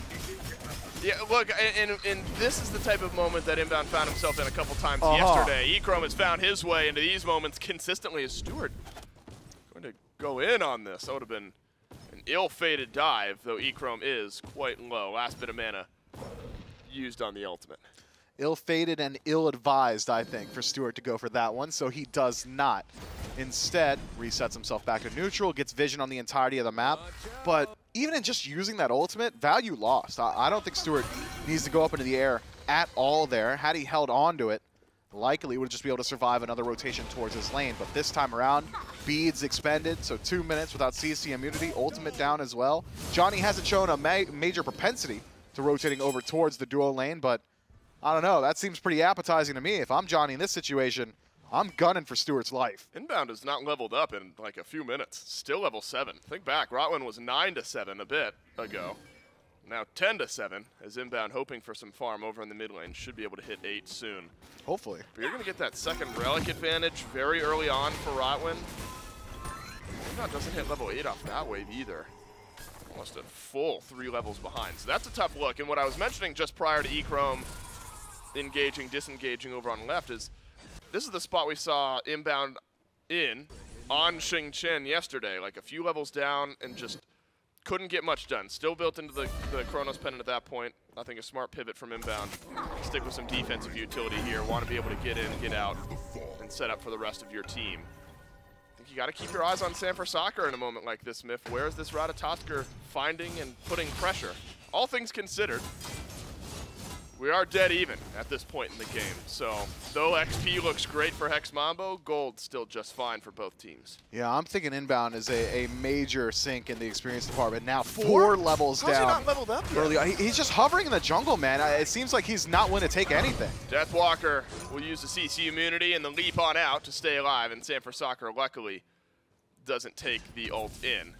Inbound has hit 8 now. That's a surprise. I was for sure he'd hit 8 before Rottwen hit 11, but it's going to be tough. Haven't seen the big team fight break out yet, but that's something you have to keep your eyes on. How squishy or not does this Xing Chen feel? Can you get in? Can you use the Whirlwind of Rage and Steel, or do you just get burnt down? Yeah, that auto attack from Echrome was huge. He misses the ultimate, but still has Bifrost. Rottwen holds on to the Dharmic Pillars. Stuart this time will stay grounded. No ult in towards Echrome. You don't often see this in the damage charts. ADC at the top when there's a tier and a King Arthur in the game, and the margins as large as they are. With a Discordia passive on the tier. Against Stuart as well, who has been lauded as one of the best ADCs in the league as of recent. Echrome is just bringing it to him. Yeah, I misspeak. The Discordia passive is on Echrome, yes, as sir. Pyromancer confirmed by the Solar Scarabs. This time a steal attempt from Hex Mambo, but no good. Echrome and a 1v1 against Stu. Will Bifrost away. Stuart not liking the way that this lane is going. Takes his ult in, wants to trade out punches with Echrome. It's got to be one of the most frustrating experiences on the planet. I mean, I'm going to talk directly to the ranked heads in chat right now. How often are you laning and somebody's sitting on your tier 2 tower at the 13-minute mark? I'm pinging the jungle and I'm drawing an L on their buff, man. Like, give me something. Stuart needs some help. Inbound could just rotate through and start absorbing some farm there. Sure, it would hurt Stuart a little bit, but Stu's missing out on a lot of farm because he's getting sent back to base in TKO fashion so consistently. Someone's got to get over there. Someone's got to alleviate some of that pressure because Echrome is just doing too much. Pyromancer, as we mentioned, secured by the Scarabs. That turns your eyes towards the Gold Fury on left. Is Echrome far enough ahead? I mean, experience only the 1 level. Itemization, though, feels okay. A tier 2 blade up for Echrome. And so if you are going to fight on the left, you've got Zyrhoes, but Rottwen is really what we've talked about. With a lot of that objective burn, and Echrome will have it as well. And my man is just relentless. Stuart has beads and Aegis. Dodges out a lot, but a bit of chunk damage down, and Echrome's just going to Bifrost away.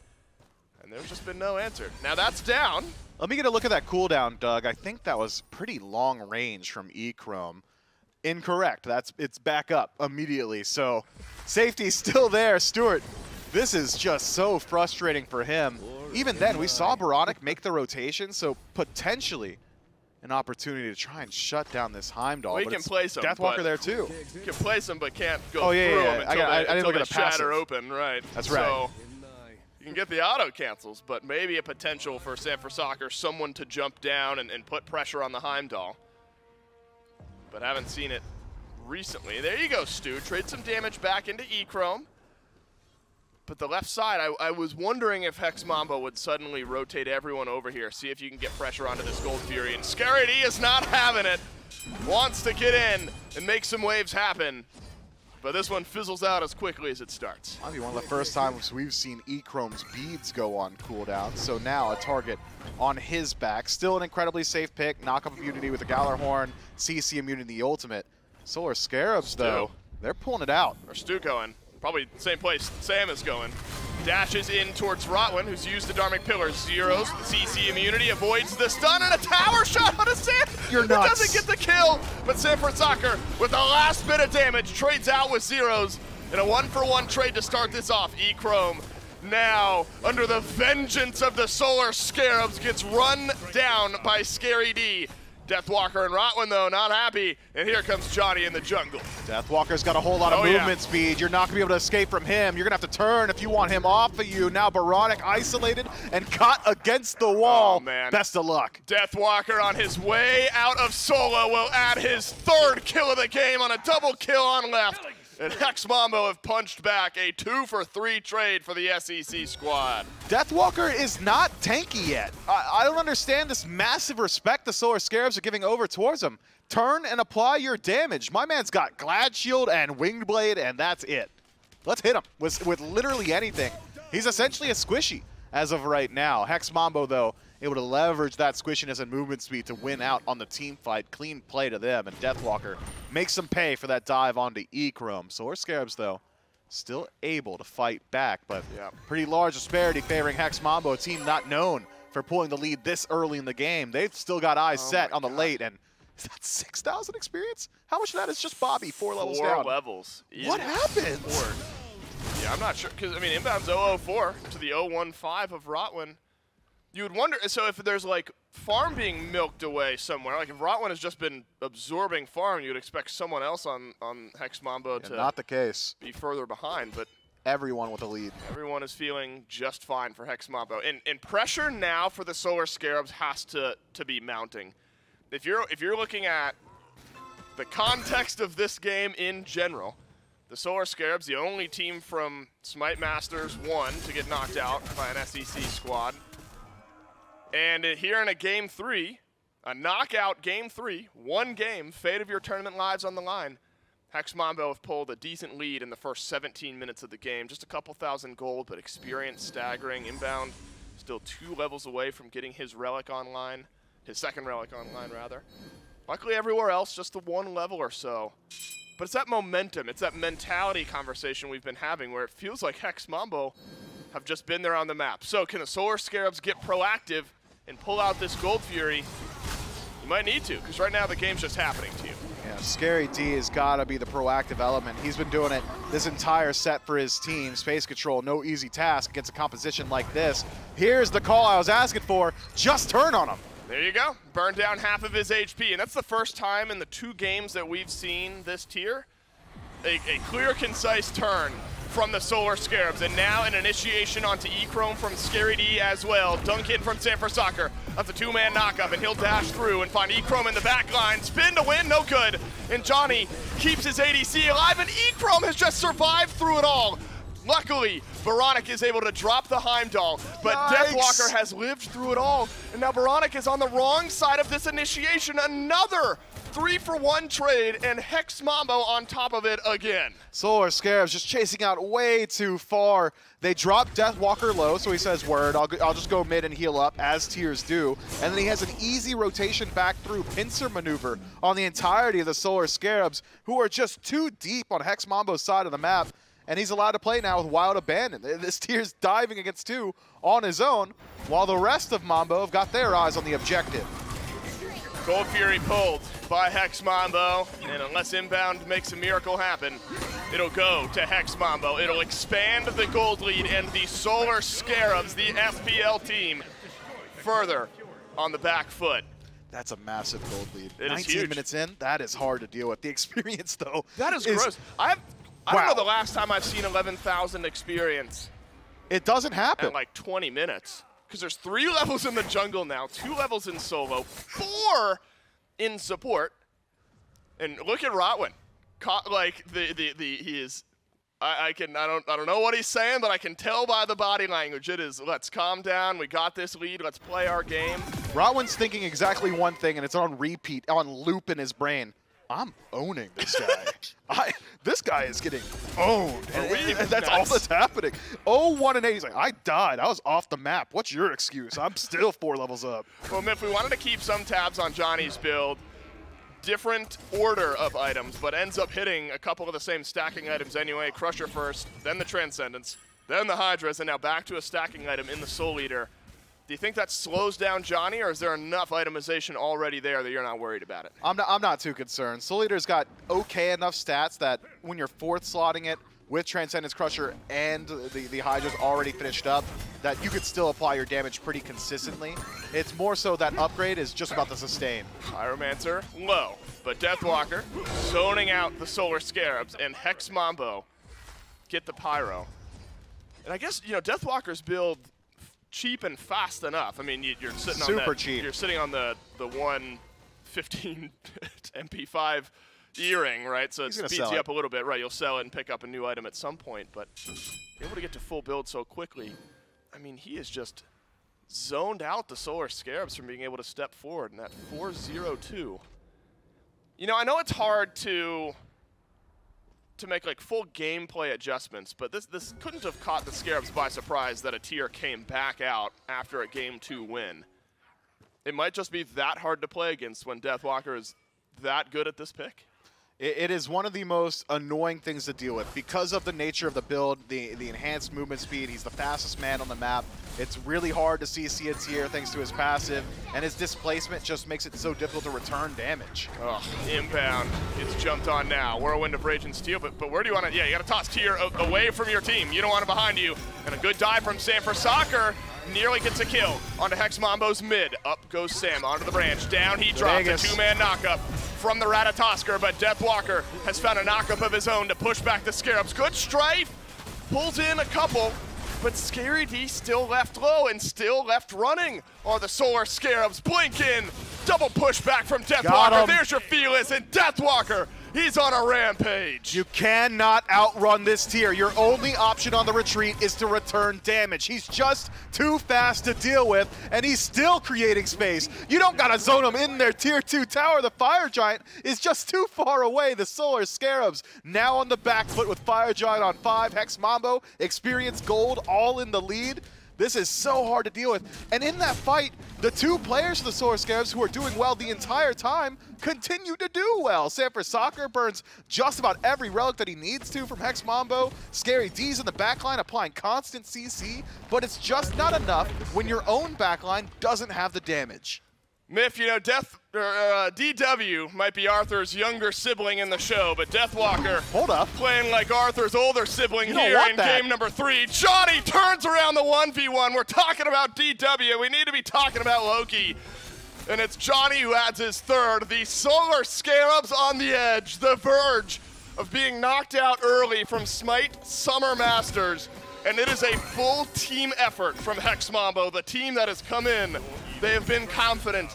They have interviewed and talked plenty of trash, and they are backing it up here in game number 3. Every single player stepping up to the task. Echrome has surprised me. Rottwen makes good plays. Now it's Johnny finding a solo kill on Sam for Soccer. Hear me out though, Dave. Solar Scarab's composition still pretty good on the defense. The AoE CC from Inbound, much easier to apply inside of the limited space that is a tier 2 tower or a Phoenix. We always talk about how strong Merlin is in these situations as well. It's a massive disparity. I will not make light of how difficult this is going to be for the Solar Scarabs, but they've got the potential. So long as Scary D can keep creating as much space as he has been, and as long as Oboronic can just get a little bit of that DPS out there, maybe they can turn it around, extend this match. The longer the game goes, the better the odds start to look for the Scarabs, just because the odds look real bad right now. We got to get there, though, and it's 2 more minutes of Fire Giant buff at 25 minutes. Hex Mambo, the waves this would create after Remember, day 1, SMITE Masters. Day 2, SMITE Masters. All SPL versus SEC matchups, and they are swift 2-0s. We even asked Genetics. Do we think any SEC team is going to upset an SPL squad? He didn't seem confident. Nobody else did. And Deathwalker has simply done it again. He is simply running this map. It is a 2-man Fearless this time into the damage from the rest of Hex Mambo. And this is a masterclass on tier. Clip this, ship it, watch it back if you want to learn how to play this character, because Deathwalker is running this map. He's still in that back line, takes a whole lot of damage, but no more will head his way. Left side Phoenix removed, mid Phoenix swiftly follows, 5 strong. Hex Mambo, they're gonna dot their I's and cross their T's. One more bird to take off. Inbound still level 13, luckily respawn pretty short.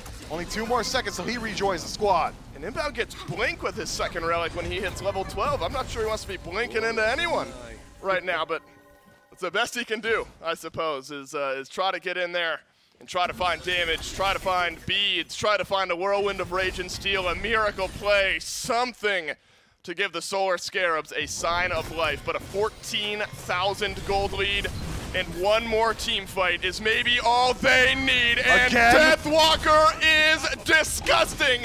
Lock this man up. He's not allowed to do it anymore, and he won't need to, because Hex Mambo have just won Game 3. They have knocked out the SPL squad, and they'll move on to our tournament next weekend. Deathwalker is an absolute madman. His new uniform is a straitjacket. This guy should not be playing SMITE. He needs to be in an asylum. The Solar Scarabs have been dominated by exactly 1 man and 1 pick. Good luck to DW and the boys. I don't think you're getting tier again this weekend. The SMITE Masters curse has hit the Scarabs yet again. This time its name is Hex Mambo and Deathwalker and the rest of the boys.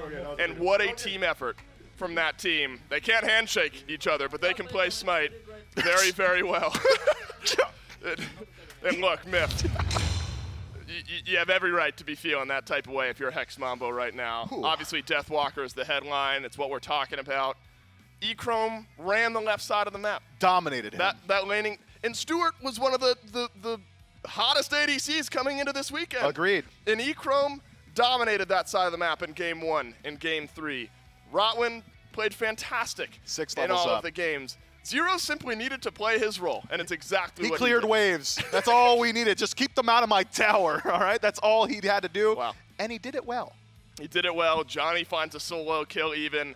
This Hex Mambo squad, it's a fun one to watch. Maybe make some waves during our elimination bracket next week. And that is it for this one. A 3-game set to Hex Mambo. Desk, break this one down. Thanks, Dave. I mean, I'm not sure what is here to break down. Trelly, Dimes, and Trelly here. Solar Scarabs repeating history, right? They take out their first SCC team in the first round of the bracket, then they lose to the SPL team, get knocked down to the lower side of the bracket, and finally take the L once again to another SCC squad. This time, Hex Mambo coming out on top 2-1. So the Scarabs take it to 3 games, but don't come out on top. And what is the highlight here? What is the headline here besides Deathwalker can't get tier? Yeah, I mean, you know, we were saying it on the desk previously. It was amazing to me that Hex Mambo didn't even prioritize that tier in game number 2, where they like lost and went to this situation.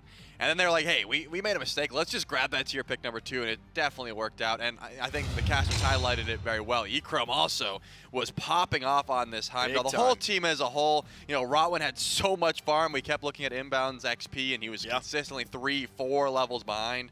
I think the end of the game at level like 13, unfortunately. So Hex Mambo is putting on a clinic, and off the back of multiple 3-, 4-man, 2-man Fearlesses from Deathwalker, just clinical on this tier. Filthy at the end of the game there, wrapping all the way around the mid Phoenix, wrapping around the left side Phoenix. This play right here, grabbing the duo lane for the Solar Scarabs, knocking up Stuart, knocking up Inbound. Echrome putting the finishing touches on that kill all day long. One more.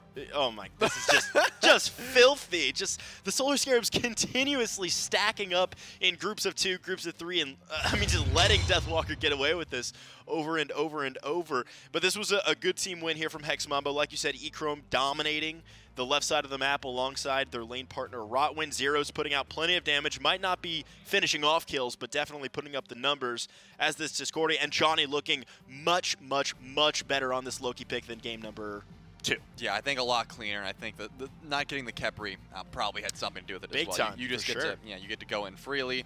You know, the 1v1 at the end there. I think San Francisco was trying to make a desperation play. I don't think Rat ever wins that 1v1 anyways, but you're feeling the pressure. You're feeling that you're probably about to go home unless something changes. So I don't fault the man for trying to go for the 1v1, just like trying to make something happen. Either way, though, Hex Mambo looking so solid and controlling the map, and I think that's what they've done best. Well, going into this tournament, the talk on the desk was always, hey, Hex Mambo are going to play slow. They're going to play for their late game team fight. They have switched up their play style a fair bit to match the pace of these NA games, and they're doing it better than these NA teams. Yeah, it took a little bit for Hex Mambo to get online, but eventually the EU team got there, and we have to shout out the Solar Scarabs, put up one heck of a fight, took it to game number 3, as well as they looked great earlier, right? Oh, yeah. They took their first SCC team, no problem there. Unfortunately, did fall against their SPL opponent, and now took it to game 3. Didn't find it. Congratulations to Hex Mambo, though. Dave standing by with a couple members of Hex Mambo to talk about their victory.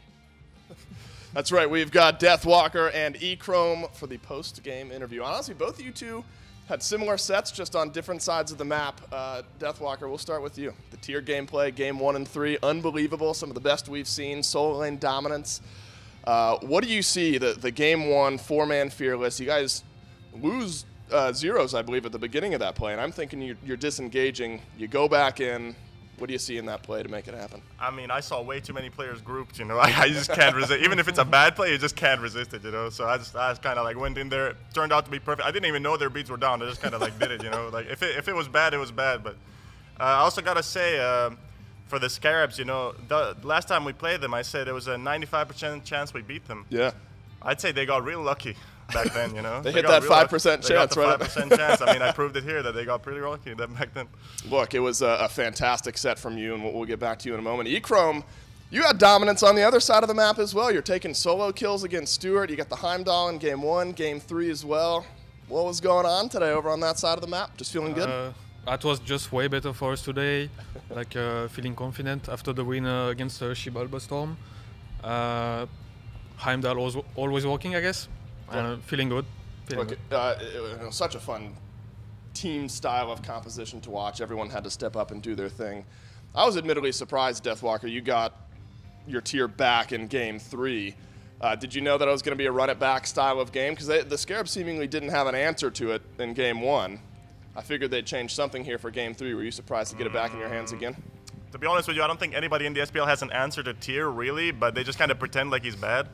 So when you have like a good tier play him, you know, he just looks untouchable. Right. Also, I was feeling tier today. Like if a player is feeling a dangerous god on the day, just ban it, man. You know, like just ban it. You know, maybe tomorrow I won't feel it this well, but like today it was kind of dangerous. They disrespected me, and well, look where it got you.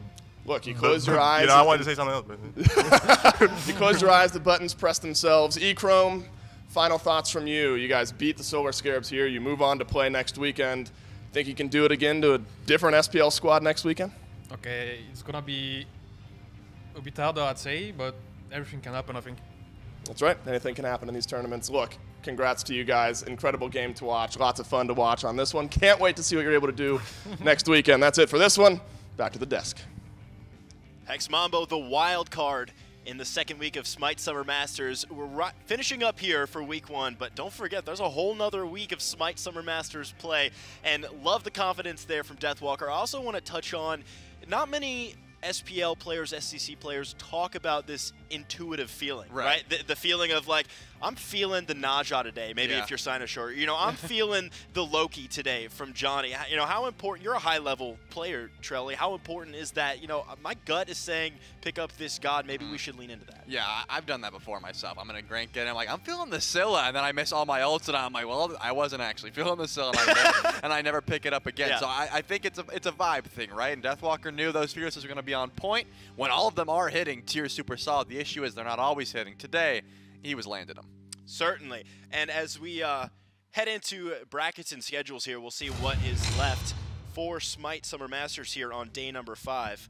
As Hex Mambo takes the 2-1 over the Solar Scarabs, only the second 3-game set that we've seen so far here in the first play. Now, Olympus Bolts and Hex Mambo headed to that elimination stage next week, and that's going to be very interesting to see. So as we close out this side of the bracket, we can finally see exactly what's gone down here in Group B. Yeah, and Hex Mambo and Olympus both looking at the teams that came in here. I definitely thought Mambo would have been one of the teams to put up a fight, no doubt. And then you finally get to see, you know, they really showed up. I mean, I was coming into this and I was like, you know what, Eldritch Hounds number 1 on the NA side, Mambo number 1 on the EU side. I was expecting them to make waves, but actually taking out the Scarabs is definitely a feat they should be proud of. Certainly, and here once again, day 5. Grudge matches all day long here. The Highland Ravens and the Oni Warriors coming up next. That's definitely going to be one to keep my eyes on. And then once again, I'm so excited for this Kowloon Wardens Atlantis Leviathans match to round out day number 5 here. Yeah, just so much intense Smite coming soon. And you know, this is another thing I want to touch on. The fact that once these SEC teams, once they see that one of their, like another SEC team was able to take down the pros, that's got to be a boost in confidence, big right? time. It probably seemed untouchable at the start of this day, you know, watching the Hounds get 2-0. You're just like, man, can anyone stand up to these guys? Then you're like, wait, Mambo? Well, hold on, maybe we could get revitalized. So I expect to see some more energy in the faces of all these young guys on the SEC, and should be some fun, Smite. Yeah, especially this Highland Raven squad, right? Yeah. Adapting, of course, Calvin, and angry with the now incredible Baba Yaga play, right? That the 3 versus 1 against the Leviathans. Insane play there. Super excited to watch. And that's going to be it here for us at the desk. So that's game number 2. Don't forget 2 more sets of Smite to play today. Let's throw it to a quick break. Stick around.